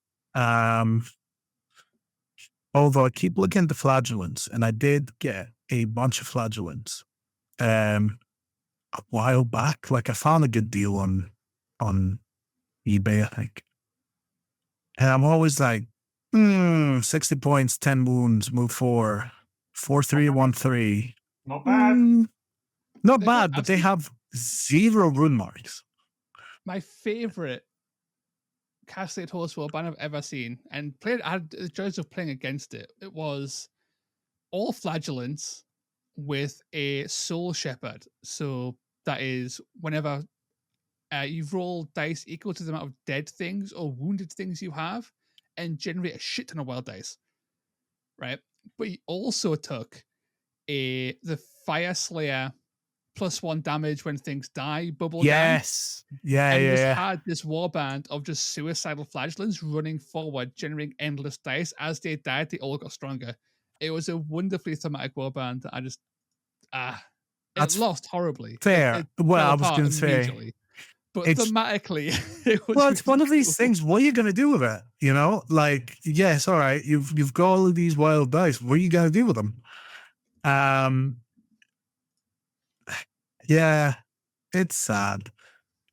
But it's exciting to see that if they're happy to go and change abilities and give little nudges here and there to make things playable, or like make them a bit better beyond the usual, we're going to take some points down and hope you can put an extra guy in. Which I saw a lot of people had a problem with. And I'm like, it's the easiest thing to do. Like, you just take an ally or take an extra body or go, this chaff model is no longer a chaff model. I'm going to put like a little quote on him and he's one of the bigger guys because I have the points to upgrade one. Like, yeah. It's not. I think as well, I think space. I think the community have sort of hit the nail on the head a little bit, and I think I agree and disagree at the same time. I saw Claws of Karanak are the really big ones, right? They got 150 points worth of points changes on a 1 box. Now their 1 box is noticeably too small for a game of Warcry, right? It's way, way under. So you need allies or a second box to play Claws of Karanak at 1,000 points. Kind of sucks. Yes, however, that does. Yeah. However, I get that. It's good for the faction though, right? Like the fucked up. Going is either change their points, and people can work around that if they want to by getting interacting with the systems in the game and fixing that hole, or they change all of their stats, right? Which then invalidates the cards that they're still fucking selling. And then all their print media is wrong, and they don't really want to do that, right? Like, because they haven't really done that until this FAQ, and even then it was fairly minor. They were very careful in what they changed on the cards, and I think it was just Twist Wield. And Riverblades, you've got a number change, which isn't huge, and Twist Wield got a bit of a rework. For the most part, the cards are like set in stone. They can't really go in and change all their stats and make them like, oh, well, now they're really competitive. Completely different fighters. Now they can change their points though, because that's easily contained within an FAQ. And also, it's a good way of expanding the warband and getting them to interact with the other systems like allies. And spoiler, the Claws of Karanak can now build some really fun lists with allies, where they just couldn't do it before. The warband got too small because they were too expensive. And they're in a great place. And the Hound of Wrath, specifically at 150, is such a wonderful points level because it's a toy you can now take because he's too expensive to spam, but he's also cheap enough that you kind of want to take him, and he's fun. And that's where Bespoke should be. The cool thing should be encouraged. And it is now. People are looking at taking 2 of them. In no universe was anyone taking 2 Hounds of Wraths prior to this. So, They weren't even taking 1. They weren't even taking 1. Get a Deathbringer in there. You can take a Deathbringer, a Hound of Wrath, and a Ritualist, and still hit 8. It's a sexy warband. So we talked about this morning, right? Somewhere we talked about this, where my argument was basically it is unreasonable to expect a warband whose rules were written more than 4 years ago in an environment that didn't exist and was tested basically we know how Games Workshop tests their things, right? These double boxes is blatant how they did it. They're tested within the environment of the box they are sold in, right? You can tell this with Pyregeists and with Yildren Riverblades, right? You can tell that they were tested against each other because Pyregeists received some pretty hefty nerfs because they're very good against hordes, which Riverblades happens to be. Mm-hmm. So yeah, anyway, for me, it's unreasonable to expect that warband that was designed for a format that was never played at a time where a game wasn't even played, not to have problems in it. Some problems, like most warbands have some kind of thing. If we're talking about balance, things go up and down in points to try and tweak things.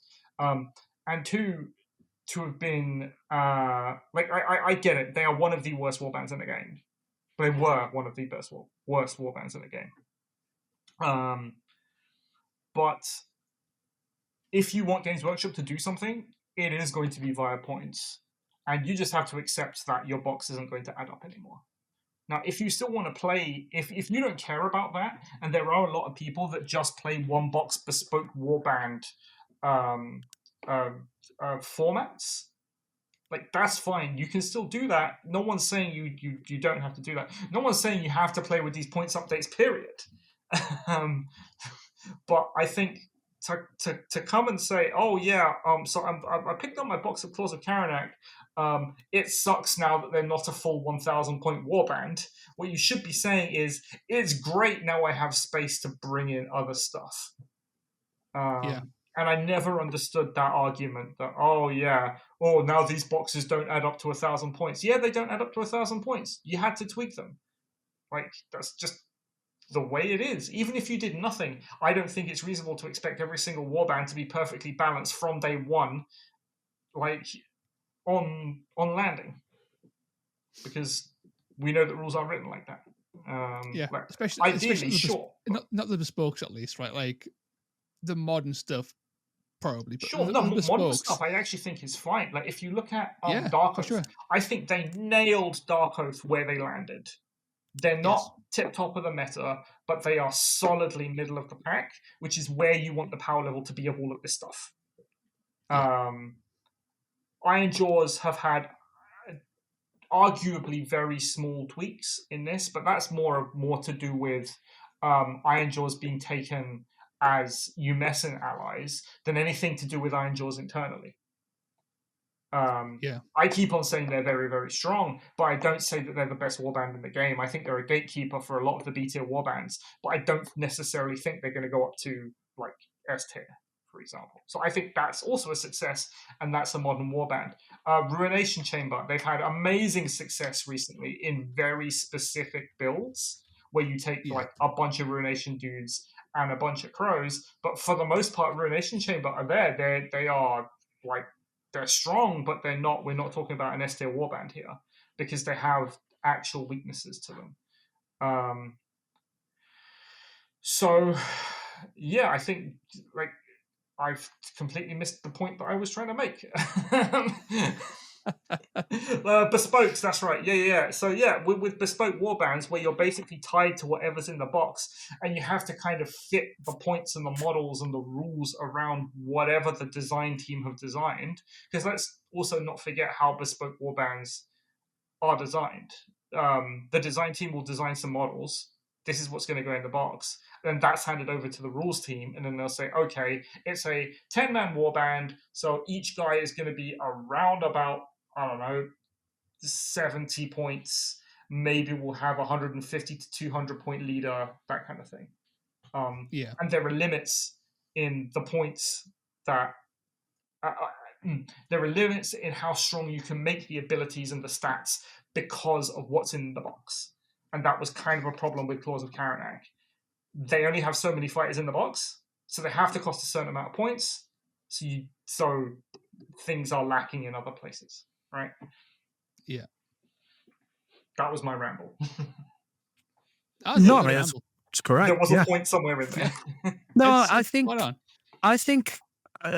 100% correct. Like if you're, because I know some people, I know some locals here that we play Warcry with every now and again, who are very much of the kind of school of thought of I play the first edition, I play it as it was released, and I play it against other bespokes because that's the original experience. Good, great, fantastic, no worries. But as you said, like, as much as people like to assume, like, I'm sure that all of these things are happening to make things better. It didn't, like, as you said, Claws ages ago got designed. They didn't land as good. Would it have been better to have, like, an ability change, maybe? Sure. But whatever it is, if you're following the FAQs and you're getting new models and you're getting new things are changing. There's no way, you can't just take the new models, take the new profiles, and then not take the new points, not take the rest of the adjustments that they're making. So yeah, you either follow along on the journey and you just kind of go with, and sure, there's changes that we like and changes we don't like. But I do genuinely believe, I don't think we can say that the game hasn't been better for all the changes. So yeah, if you want to play first edition with cards and all that, great, fantastic. If you want to follow along, great, fantastic. But you can't be 1 foot in, 1 foot out. It's just not going to work. I have a discussion point, not a discussion point, but a question to both of you guys, right? Ooh. All the changes over the next 3 months, let's say, what faction are you building? You're going to pick one faction. You want one faction. This is the one you're going to explore. You've got an event coming up, let's say in a month and a half time. What faction are you building? You know, it's sad. I can't play my own events, but it's depressing actually. But I have it ready because I played both of them on Saturday. New Bloodbound list, fantastic, love it a bit. So I have half of the stuff painted already. I just need to paint the other half.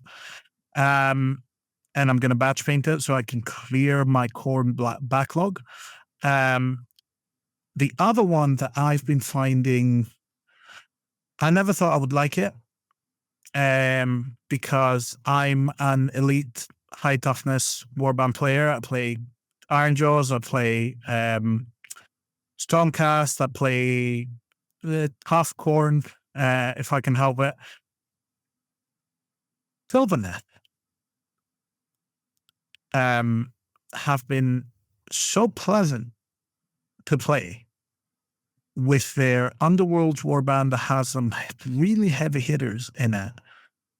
And I did the quad, the Reaping, and I caught 3/4 of my opponent's warband, all of his 14 wound chaff. What was I playing? the Barrow Knights, not Barrow Knights, Barrow Guard, the shield ones. Yes. And I'd already put some wounds on them, and I left like 4 Barrow Guard on like 2 to 4 wounds. Went around and started clearing them out with a few, hits and a few crits here and there. It's incredible. That's a 6-inch AoE. That's incredible. It's a There aren't 6-inch many AoE. 6-inch AoEs. On a 2+, you do value of the dice. So I had a quad 6, and I rolled for all of them. The only one that had 4 wounds, I rolled a 1. The rest of them all took 6 damage. And it was like, it was an 8-man warband. 6 of them were there. It was very fun. It was a great clutch play. But the thing is, that was the first, I've played the Sylvaneth list a good bit. It was the first time I got to use that. I've used the other quad very successfully, the one that gives toughness and strength. Because suddenly all of your little trees become like incredibly tough elms that just absolutely batter through their opponents, which is incredible. Suddenly your 4-3-1-3 goes to 4-5-1-3 will hit everything. The 1 damage isn't particularly helpful, but you get what you can.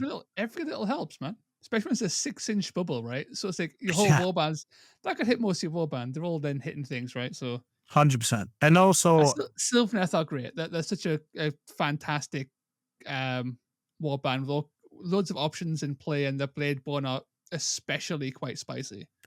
Battle trait. Yes. Leader Kurnoth Hunter with Scythe. 4-5-3-5.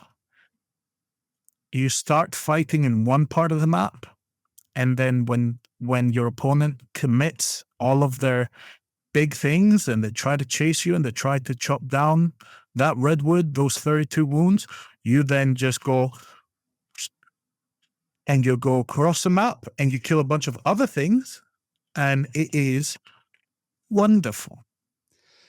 The source with their battle trait is that, like, I think if you're a newer player to the game, we'll use it as an alpha strike, teleport in to get in early and kill things early. The source is to leave it to turn 3. Yeah. Or turn 2, turn 3, because your opponent's forgotten it even exists. Yep. Then you catch them with unexpected teleport in there, Kurnoth Hunter. And keep in mind, you need to teleport outside of 5. It doesn't matter for the Kurnoth Hunter with Scythe because they are move 4 and range 2. So you have a full inch to play with. Yep. No comment. But yeah, no, it's been really good. The list I've been playing with is Hunter Leader, the Underworld's Ilthari, both of the Underworld's Tree Revenants, two regular Tree Revenants, 2 Spite Revenants, and that gives you a bunch of teleports on triples. It gives you a bunch of stun potential, like net potential from the spites, and so Scathel's 4-4-2-4. Oh no, sorry, 4-3-2-4. So it can either go up to 4-5-2-4, or you just kind of put it next to something and start swinging. And Galligan of the Glade, we've talked about before. Spite Revenant with the big axe. 2-4-3-6. You can, either bless it or, do things to make that a more palatable amount of dice to roll. But very decent for clearing chaff, very decent for protecting with the range 2. So yeah. Very, very fun. Host, you got anything preferably from the update? So for me, sorry, Demetrius. Fair. So it was Vanguard, right? So it's a mixture of I kind of want to play Vanguard, because I like Farasa and I really like the Fast Riders as well. I mean, let's assume that the hero can resurrect her. Right? Yes. That's my assumption. Like that, I think it's good enough to mess around with, have a good time with. But also the Sorry, twist wield. I haven't. Going on a lot. I haven't mentioned both for Defiant and for LGT. Like I've put in a box of FAQ clarifications. Ooh. So for Rasa, dedicated guardian for Itzel and not Itzel, whatever his name is, and I Shred. Yes, Crowjax and I Shred. And the IJ clarifications from like all the way back, because they did. I don't think they fixed that. Nope. All of that is part of the FAQ, and it's how it works, so that I don't have to, go around tables and be like, "Come on." That's in the tournament pack, right? That's in the tournament pack. That's written. I did an update. I want to say today or yesterday. But yeah. All right, so there'll be at least 2-3 events running up. Yes. Until the end of this year, running that. Yeah. So that's going to be in both Defiance and LGT later in the year. Sure. Nice. So maybe I can bring High Master Felgryn, and he can do eyeball things. Yes. But yes, sorry, Toast, you were saying. So I think if it's not going to be Vanguard, which our call was quite a bit, Twist Wield I've always liked Twist Wield in theory, but in execution now, I think they're kind of spicy. Even the one box, so on one box, they've got about 70 points of savings. That's a lot of wiggle room to take a second Swarm Sage, for example. And the Swarm Sage, in one that double Eruption of Thorns, AoEs for days, a good time. But also with all their points reductions of like 5-10 points based on what it was, a lot of their models are actually pretty darn interesting now. For example, Swarm Sage, right?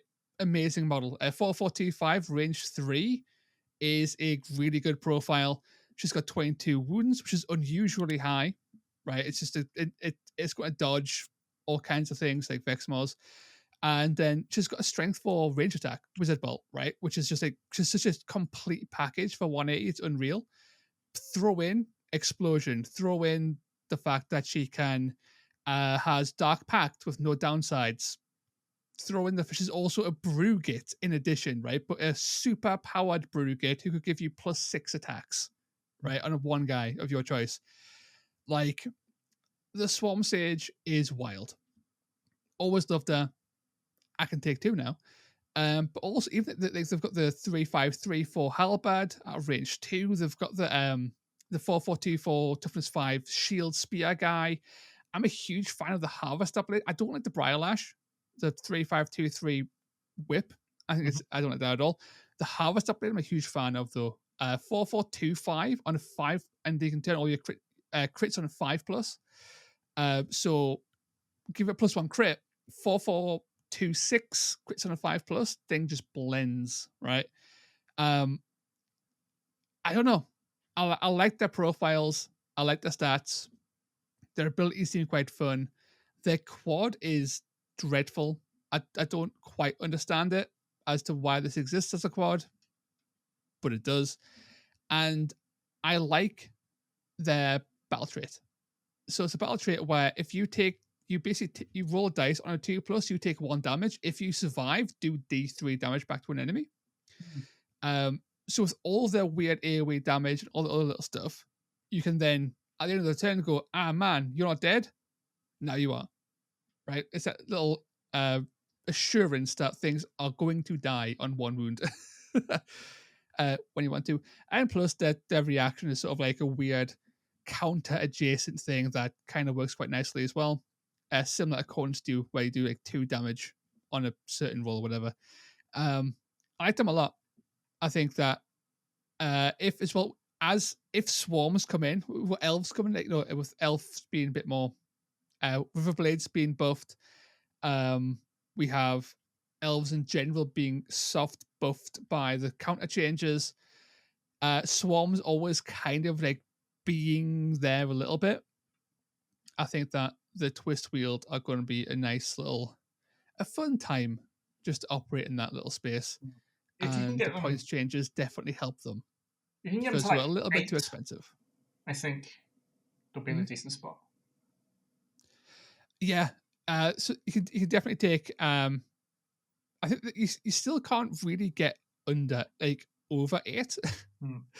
But you can definitely hit 8 and still take an ally hero there, I think, now, which is quite nice. The Dryads are actually now very takeable at 100 points. Movement 5. They're squishier at only 10 wounds. But 4/4/2/4, movement 5, 100 points. They're just good little blenders. And they can AoE. And they can crit on 5. Yeah. And they can crit on 5s. Right? Like they're good. That's right? really good. Everything has become just kind of good. So that's mine. Aitan, what's Well, I am building. I pivoted hard because I was building something else. I think it was I have a Hunters of Huanchi list that I was building out of the Amazons, and it was like, Yes. okay, we're going to bring this. We're finally going to finish it. I got a bunch of conversions I want to do. Let's go. And yeah, I pivoted hard into Riverblades. With those conversions. So I ripped off all their arms. They have all new hands now. Finished a whole bunch of stuff. I think out of everything, Riverblades, I don't, right, they're not going to be S tier.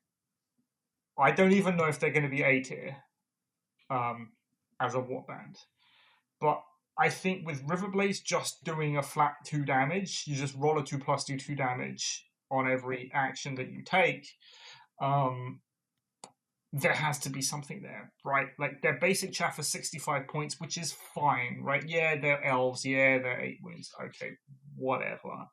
But I think that ability has so much going for it, especially when my ally of choice for this, and I'm prepared to take a lot of flack for bringing a Slan with Riverblades.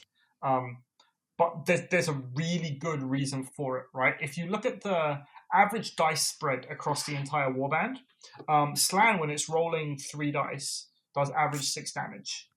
Riverblades can do 4 damage. So 6 + 4 is 10, which is enough to knock out most chaff units, which means that the Slan's second shooting attack, what you're allowed to do, as opposed to like normally when you have a Slan, it basically goes shoot, kill, roll a double, shoot another thing. What this allows you to do is go shoot at one thing, do 6, shoot at another thing, do 6, and then you get to use 1 double to kill 2 things with Riverblades, because it goes, okay, if it's an 8 wound chaff, you use 1 double to kill 2 things, or you use a double to kill the first thing. Or what you can do is you can start using Riverblades to plink 4 wounds onto a whole bunch of different fighters. So come turn 2, when the Slan gets to shoot at the rest of the stuff, it's kind of this weird compound effect of damage, where you've done a ton of chip damage on everybody turn 1, and in turn 2, when everything else pops off, it goes, okay, well now half your warband is dead. You maybe can roll more than a double. You can have 2 doubles. That's it, right? Like, even better, yeah. That's kind of the whole point. So on turn 2, when you think about it this way, let's say on turn 1, you go Slan, shoot. Don't even use the double on the Slan. Roll a pair of doubles on turn 1, go Riverblades. So that's something with 6 damage, another thing with 6 damage, 2 things with 4 damage. And then going into round 2, the Slan goes shoot, kill, use a double, shoot, kill, normal attack. And then you get to Riverblade. So on 1 double on turn 2, you just killed 3 guys, and then you get to use Riverblades again with your second double to kill the remaining guy. So not many warbands can come back from losing just 4 guys in a turn. Yeah, and that's very true. If I play it right and I kind of dance around and I try and minimize my casualties, I think that's where it's going to be. And then you've got fighters like, let's say Vexmore, for example. People are still going to bring Vexmore. Let's be clear. The 10 points is not enough to discourage players from taking him, but adds list building pressure. If Vexmore turn after turn just goes, all right, well, here are my 2 Riverblades. I'm going to pop off 2 of them at once. Okay, every turn Vexmore takes 8 damage without being in combat. He's suddenly sweating by turn 2 when it comes around. Yeah, it's a wonderful ability. It was always a good ability that just didn't do enough damage to really matter. That's it. because Right. it's +1 move and also get extra damage at a range that's quite substantial wherever you want reliably, right? But now it's like good damage. Yeah. So it's such a powerful ability. So that's where I And think we're going. I can see it being a bane to mid-range chaff and just annoying elites, right? That 8-inch range, if it was 6 inches, I think it would be a little bit too spooky. At 8 inches, not a lot of things actually have that much threat unless they've got like a built-in mobility trick, like on the Moorpath, Lithe and Swift, or Charge. And even then, 8 inches is out of range of Charge double attack on everything because Charge is only 6 inches at max. So, like, you're going to be safe most of the time. A good answer to Soulblight, even though we didn't see any Soulblight in Southampton, right? I want a good answer to them. And I think doing that on turn 1, basically wounding 4 guys to kill range on turn 2, is the good answer to that. Because there's only so many triples that a Soulblight Gravelords player can generate, ultimately. Yeah. So if you can go, okay, well, on turn 1, 4 of your guys are wounded. On turn 2, that's 4 of your guys dead. Your 10-man warband has now gone down to 6. And oh, by the way, you're also slow, so you're not catching my guys. They can't even double move to catch you, right? Without burning rush. If they're burning rushes, they're not necessarily having revives. The main reason this absolutely kneecaps Soulblight is because Soulblight's staying power comes from cutting your hits by 1 with Unfeeling Flesh. None of that damage gets mitigated in any way, shape, or form. Nope. Because it's shooting and it's ability damage. The only thing that might be a bit of a problem to throw in something from the FAQ that we somehow still haven't mentioned is when your opponent's chaff are 25 wounds. And if you get in melee range, they explode in your face with horrific acid. Sure. So that's my option 3 is Rotbringers for me. If I ever find Rotbringers in the wild, I'm buying them straight away. Well, I had too much fun. The reason why it didn't come to mind immediately is because I am notorious for getting my Warhammer very economically. So I know that there's a new magazine for Age of Sigmar coming out called Spearhead.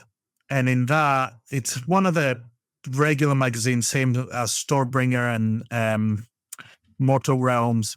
And it basically has the first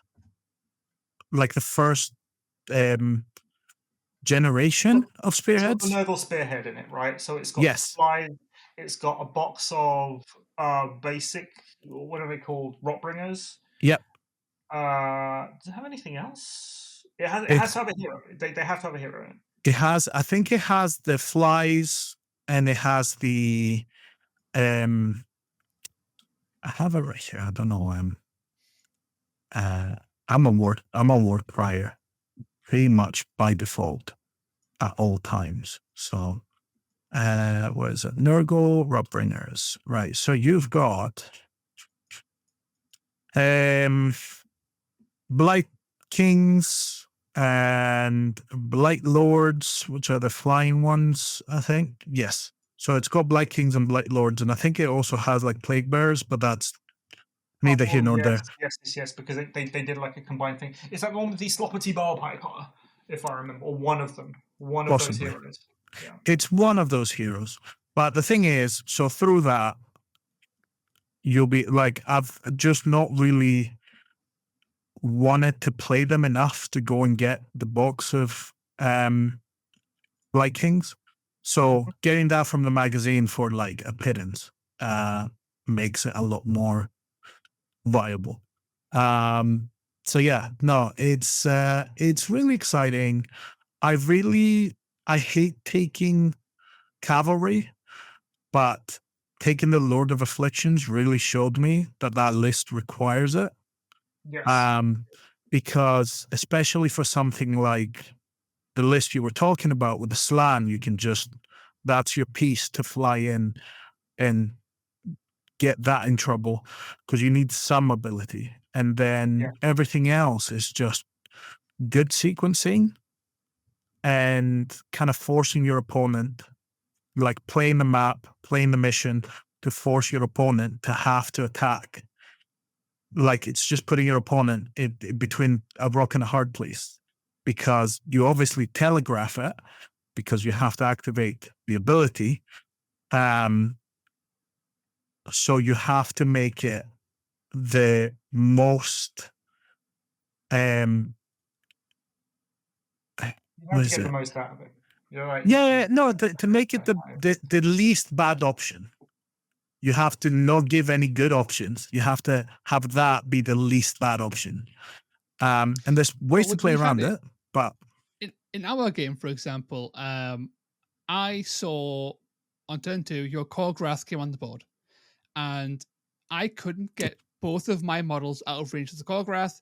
So I was like, right, this model's blocking this model, so you can't attack that model. This model will be Korgrath because you want to get your Korgrath value. I'm going to Spurting Mucus and then wait. So then you come in, you attack me, you take damage back, I then punch you back for even more value. And like, that's kind of how you would do it, right? Like, if you really wanted to get Spurting Mucus to do damage, you put a guy in range of a guy who you know they want to get value from.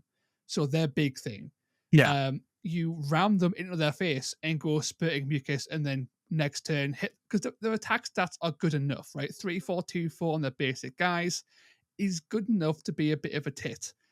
On their bigger things, they've got strength 5, 3, 5 damage. Their massive things, I've got 42 wounds. And you don't want to accidentally kill a Lord of Afflictions, right? At full wounds. Like if you had a Gut Lord and you killed him by accident, you're fucked. Your Gut Lord just died. It's right. It's funny because it's the only warband that actually like breaks that kind of Warcry mentality of it's not good to walk and attack. Yeah. But with them it is, because what's your opponent going to do? Attack you back twice? Great, you tank it, and then they take even more damage. Yep. And as well, it's one of those abilities like the Iron Jaw reaction, right? Battle trait, where even if it does nothing, it did something. If you didn't attack my guy, I think it was the Butcher, right? If you didn't attack the Butcher with your Korgrath, I win, right? Yes. You didn't hurt me. Your Korgrath did nothing for a whole turn. That's a win in my book, right? So when you use it, you're basically saying to your opponent, it's now in your court, right? You don't attack, and then I win, or you attack and I also win. Constant value. It's such a powerful ability. And like how I said this in Discord, how Riverblades successfully proved that Games Workshop can weaponize movement. To make elves good. They've successfully weaponized wounds to make Nurgle good, and it's wonderful. It's such a nice little design space that they've tapped into. And that, in addition to giving them some very, very minor but very clearly targeted buffs to their heroes section, not their core unit, the heroes. There's a lot of plagues easy to take. Is nice. Like they're in a really nice place now, I think, that with a fair few build options. And I think you do kind of have to take either the Lord of Afflictions, or you cheap out and take the Puscoil Blight Lord with +1 damage. You can lose like 4 wounds, but you've got the exact same profile in melee. Spends like 50 points off the back of that. That's how you hit 7 guys. So I've got a list here for you if you want to check it out. So it's Lord of Plagues, right? 3535, great. 32 wounds is a brick for 160 points. Then you bring a Blight Lord, you bless it up with base damage. It's the same as a Lord of Afflictions. That also works. And then you can go like a bunch of Blight Kings, like 2 Blight Kings with weapons, 1 with Bell because it's a massive range +1 movement buff. and then you can go like Galgrotch to Butcher and Septimus if you want to, or any other like combination of Blight Kings. And I think that's pretty good for 7 guys. The amount of meat that you get in that warband is kind of crazy. Well, I think that's the warband that you actually ran that warband into Phylax. Yes. And even though the Killer of Kings killed both the Lord of Plagues and the Blight Lord, right? So that's 70 wounds worth of my guys killed with Killer of Kings. I think outkilled him and won the game. Yeah. Because of spurting mucus and just the raw durability of Blight Lords, right? Yeah. I lost 70 wounds. That's like that hurts most warbands, but I've got another 5 guys who all packing 25 wounds minimum. Well, they have on the triple. They have a ridiculous heal. It's like twice the value of the ability. It's so I didn't get to use it, but it's amazing, right? Like ridiculous. Like punch, disengage, heal. Yeah, it's basically even worse. If the Gut Lord runs into the fly, doesn't kill it, reflects back a ton of damage, the fly goes, okay, that's fine. Now I do whatever. Beginning of next turn, I'm going to heal up and I'm going to punch you with my big profile. The Gut Lord's dead because it can't physically do the damage it needs. Yes. Yeah, and we forgot this every single turn, apart from the last turn. Their battle trait is kind of clutch. Yes. It'll only happen like once per game, like if you're lucky. But pick a guy and they can't do abilities or reactions. That is a targeted fuck you to things like the Deathbringer. Yes. Right? You can't rely on it, but when it comes up, that's like turn warpingly powerful when it pops off. Say, cool, now you don't get a rampage on the thing you really want to rampage with. Now you don't get a Killer of Kings. You don't get to do coordinated strike. You don't get to do like as you said, rampage. There's a bunch of abilities because the idea is your Soul Sworn can't react. Exactly. So, right. You can't do your over my dead body. There's a lot of little things with that. It's not the best. It's so unreliable, but it's still like something a big factor in. And the warband works so well within itself anyway that like you could take allies, but they also work wonderfully well for the faction. So take advantage of the fairly impactful once per game, essentially battle trait.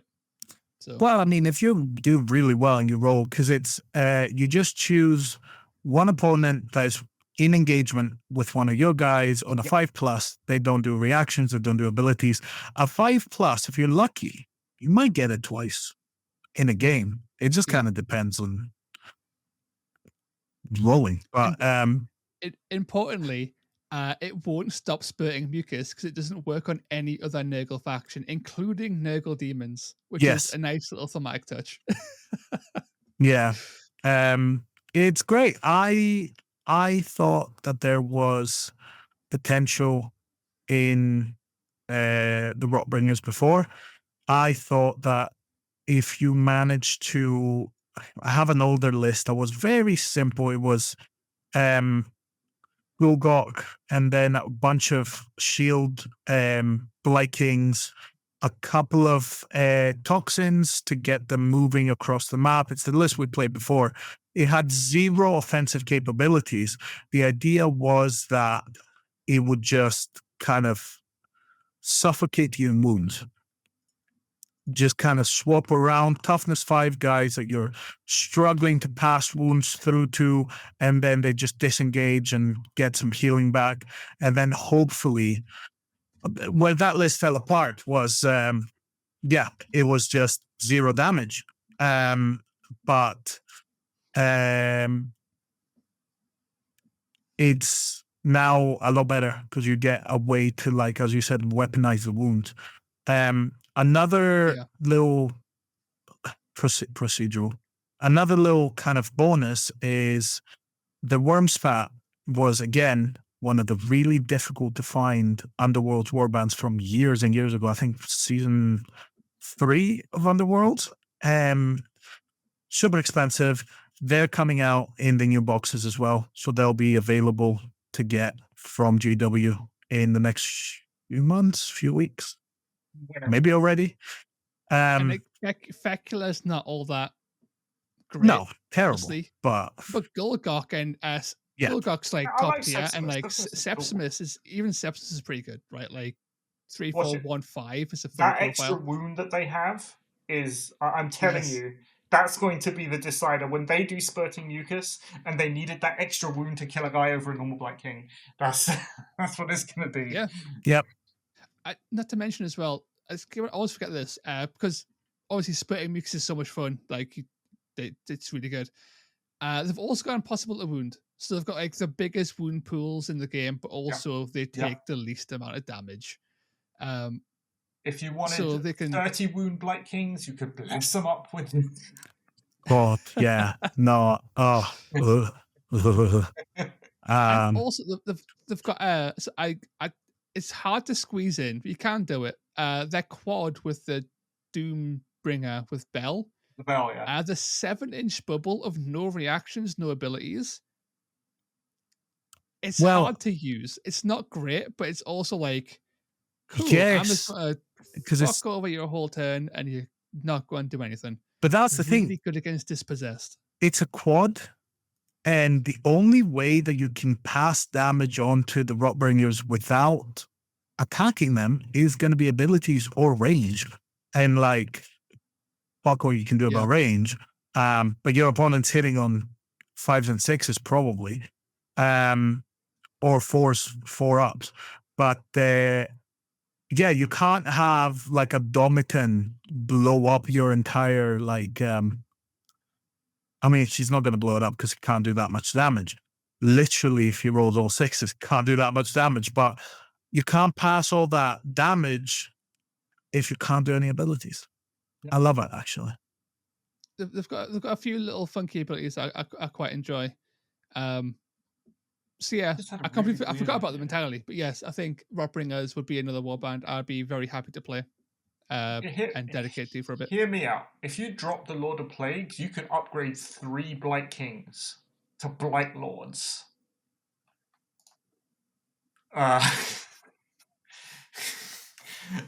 What? And have points to spare. Oh, goodness.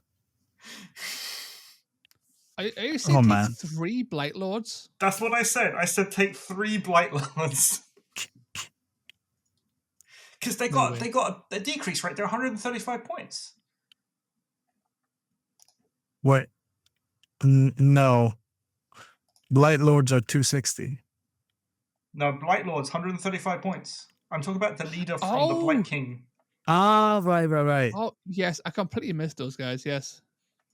Yes. Yeah, they're good. 135 for 30 wounds. That's actually really good. Drop the Lord of Plagues. Drop this. Let's say the Bell and this guy by 3 Blight Lords. Wow. Okay. Yeah, we're doing it. And then give me a guy. Yeah, and so 985 is 7 fighters, 3 Blight Lords with their 30 wounds apiece, and then a Puscoil Blight Lord, Sepsimus, Blight King, Galgroch the Butcher. That's 25. Someone's going to have a lovely time making people have a horrible time. Chewing through all those wounds. Absolutely as well. You give Sepsimus +1 crit. Oh, of course you do. You can't not. You has to be a 3-4-1-6. You have to do it. Still worse That's than a lot of wounds. Still worse than a dwarf. Fucking hell. Still worse than a KO. That's 90 wounds on just the fucking leaders. It is upsetting. Packing on. Yeah. Another like 120 wounds on everyone else. It's like 210 wounds or something here. That's a lot of meat. 128 plus another 70. It's 128 plus 77. How many wounds it is? That's a comical amount of wounds. I absolutely love it. 205? Yeah, it's not something like that. Yeah. All we need now is for Warhammer World to run an event. That'll be nice. That'd be nice. Finally. If any of you are watching, please, I want to play. Please. I don't get to play otherwise. Please. No, it would be great. I'm really excited to see how all of this works in a big tournament setting. I mean, we've got Defiant and that's shaping up, so that's nice. But I will say, dear chat, you that signed up, you left it too late. And I was very worried because I had no signups up until 3 weeks ago. I was in the chat going, no, people play this game. Like I'm telling you, I'm telling you, people play this game. They will sign up. And yeah, it's I'm really looking forward to it. But I'm excited to see what people bring. Because I know that it changed everyone's list building thoughts. And so many people looked at things that they hadn't either never played or never particularly gave much attention to and went, oh yeah, that'll do. Oh, let's grab that. Let's put it in. So yeah, exciting stuff. Should I go in and have a little chat about what's moving up and what's happening with the tournament coming up? Can do. So I've got the tip. I think we've kind of exhausted. Yeah, I've got my Tabletop Scotland T-shirt from last year, so very exciting. What we got, Demetrios? Tell me the story. Well, Defiant match play. I don't know when this is coming out, but like sign-ups close on Tuesday. For online booking, you can book on the day, but it's not going to be terrible because we start later in the day. But if you can book online, it's a lot easier. The narrative is approaching double digits, which is great. And it's based on of Ash and Memory, which is a lovely little melancholy pack to kind of balance the excitement of Defiant, because we were Defiant. We knew it was going to work. We knew it was going to happen. We knew this game was not dead yet. So it's going to be great to celebrate it on Saturday. And I have also sent off the tournament pack for LGT, which is going to be 4 missions. And it's going to be a 2 kill mission. Between 2 kill missions, I'm flipping a coin again. But the options are better this time. So there's 2 kill missions in Badger's first pack, so I've taken those. There's 2 kill missions in the Toad pack 2.0, so I've taken those. And there's 2 kill missions from GW's packs. So these 3 rounds we roll for. And then on the last round, we play Reaper. Because by that point, everyone's going to be very tired, very bloody. So that'll take us home nice and easy. So very excited about that. Tickets for Defiant are on Tabletop Scotland for both days. And you can also get them on the day at the event. And tickets for LGT is at lgtpresents.co.uk. If you forget any of these websites or you just want to go to one easy to remember place, worldcry.uk. I always have everything up there. If there's anything that the last tournaments you've been running to be fantastic. And thankfully there's not as many treasure missions. So nobody can complain. I cannot describe to you how tempted I was to make the last mission cursed prize for LGT. So tempted. I was. Annoy everybody. It would have been very funny. But my very sizable Nurgle Rotbringer army over there. Right? Cursed prize, you just give the prize to someone. It's cursed prize squared. There's now 2 cursed prizes. But yeah, no, Just imagine, right? A lot of afflictions carrying that treasure and flying directly into the middle of their warband and I'm doing doing 20 damage. 20 plus. 21 damage to everything and clearing the whole warband immediately. Yeah. Just, And then heals it up back up on a triple. Yep. just nasty. Just nasty. The other thing that I wanted to mention is the pack that we're running for Defiant. I'm very excited. We released it last week or the week before, and it's Badger's first pack. Badger, obviously from Warcry. It's a relatively it's a balance. It's a variety pack. So there's 2 objective missions, 2 kill missions, 2 treasure missions. But they're all really exciting and interesting, and I'm actually really jealous of how good Badger is at coming up with really good ideas for missions. I'm incredibly impressed. He put this pack together so well, and it's now released, so feel free to use it. Feel free to run your own tournaments with it. Try the missions.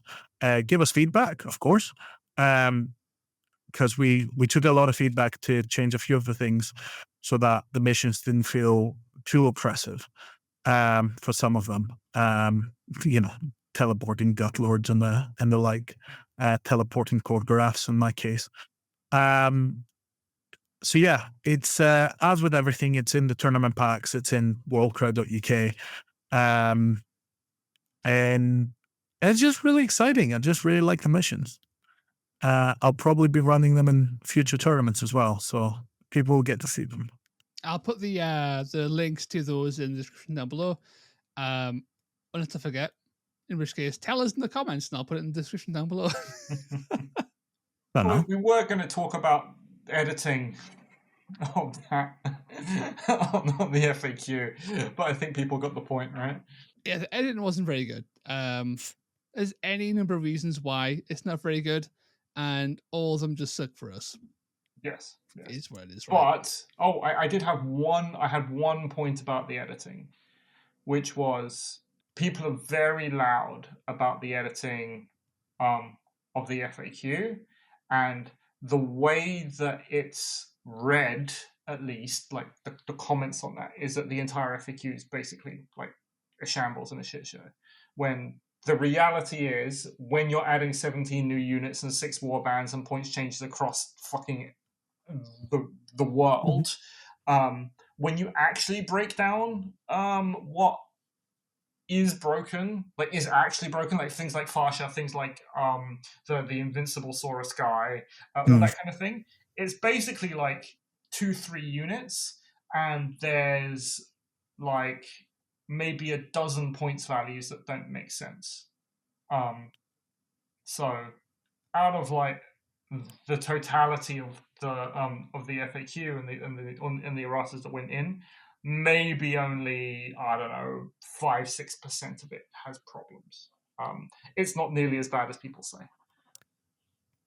I agree. And being the one that does all the editing for everything that we publish for like Warcry, like, yeah, sometimes I do it and I'm like tired, half asleep. Like I said nothing about the editing much because like, should we expect better of a $1 million company, £1 million company? Yes, but like, doesn't matter. At the end of the day, like, consensus will pop in. We have our own tools. We have our own community tools. People have gone, they've made the decisions on how to play a lot of this, and then that's it. That we just keep moving. They'll probably fix on the next one. They might not. They didn't fix the Brutes one. They fixed it with a like supplement thing. Like it's relatively easy to see what's intended and what isn't. So yeah. It'd be nice if we didn't have to worry about it, but like, I prefer having content and having this to navigate than not having content. Yep. So yeah, end of the day, having content is better than not. and if it didn't have content, I'm sure would be riddled with the usual Warcry is dead drama. So I'm much happier having the content is potentially inadequate drama, which is, whatever. Yep. It's a change. No, it totally is. God, it's sad. We're broken men. We're like, sir, I'll just take 2 profiles. I don't need 3. I'll just take, just release half the stuff. Not every, no. Like, we're eating good. I mean, that was a ton of, that's the other thing that I get pretty annoyed about. Like, people being like, oh, there's not been any release since, Twistfield. Right. Did we really enjoy the release of Twistfield? I prefer Not Dark really. Oath. But that's AOS stuff. Yeah, bro, that's what sells. Like, great. It means that we actually, have a point about maybe contributing to sales. Just leave it. They're going to do a new version and they're going to kill everything. Just leave it. Don't touch it. But if we leave you with something, and I'll go straight into closing this, unless anyone has anything else. Wonderful. Yeah. The thought we'll leave you with is, if you're new to this rambly, wonderful podcast, is if you're new to this, if you just came into this hobby and into this game, plenty of resources to really get yourself in the game. Most of them are on this man's website, wherever you put them, on offmetamusings.com, and find your local groups. Find people locally that play, or people that want to play. I'm running like a monthly group in Glasgow, so if you're in Scotland, you can go like nearby to Glasgow or Edinburgh. There's a group in Edinburgh as well. I know there's regular groups in Nottingham, in and around Bristol and Southampton and London. And if there isn't a local group to you, start one. Just get some terrain from like a friendly local shop and get some pals together and play the best skirmish game. I would even say the best game that GW has made. But with all of that, I've been Lord Phylax. I've been War Games on Toast. And I'm off Meta Musings. Hey. Thank you. Thank you for watching. Thank you for listening. And we'll see you again very soon. Bye-bye. Yep.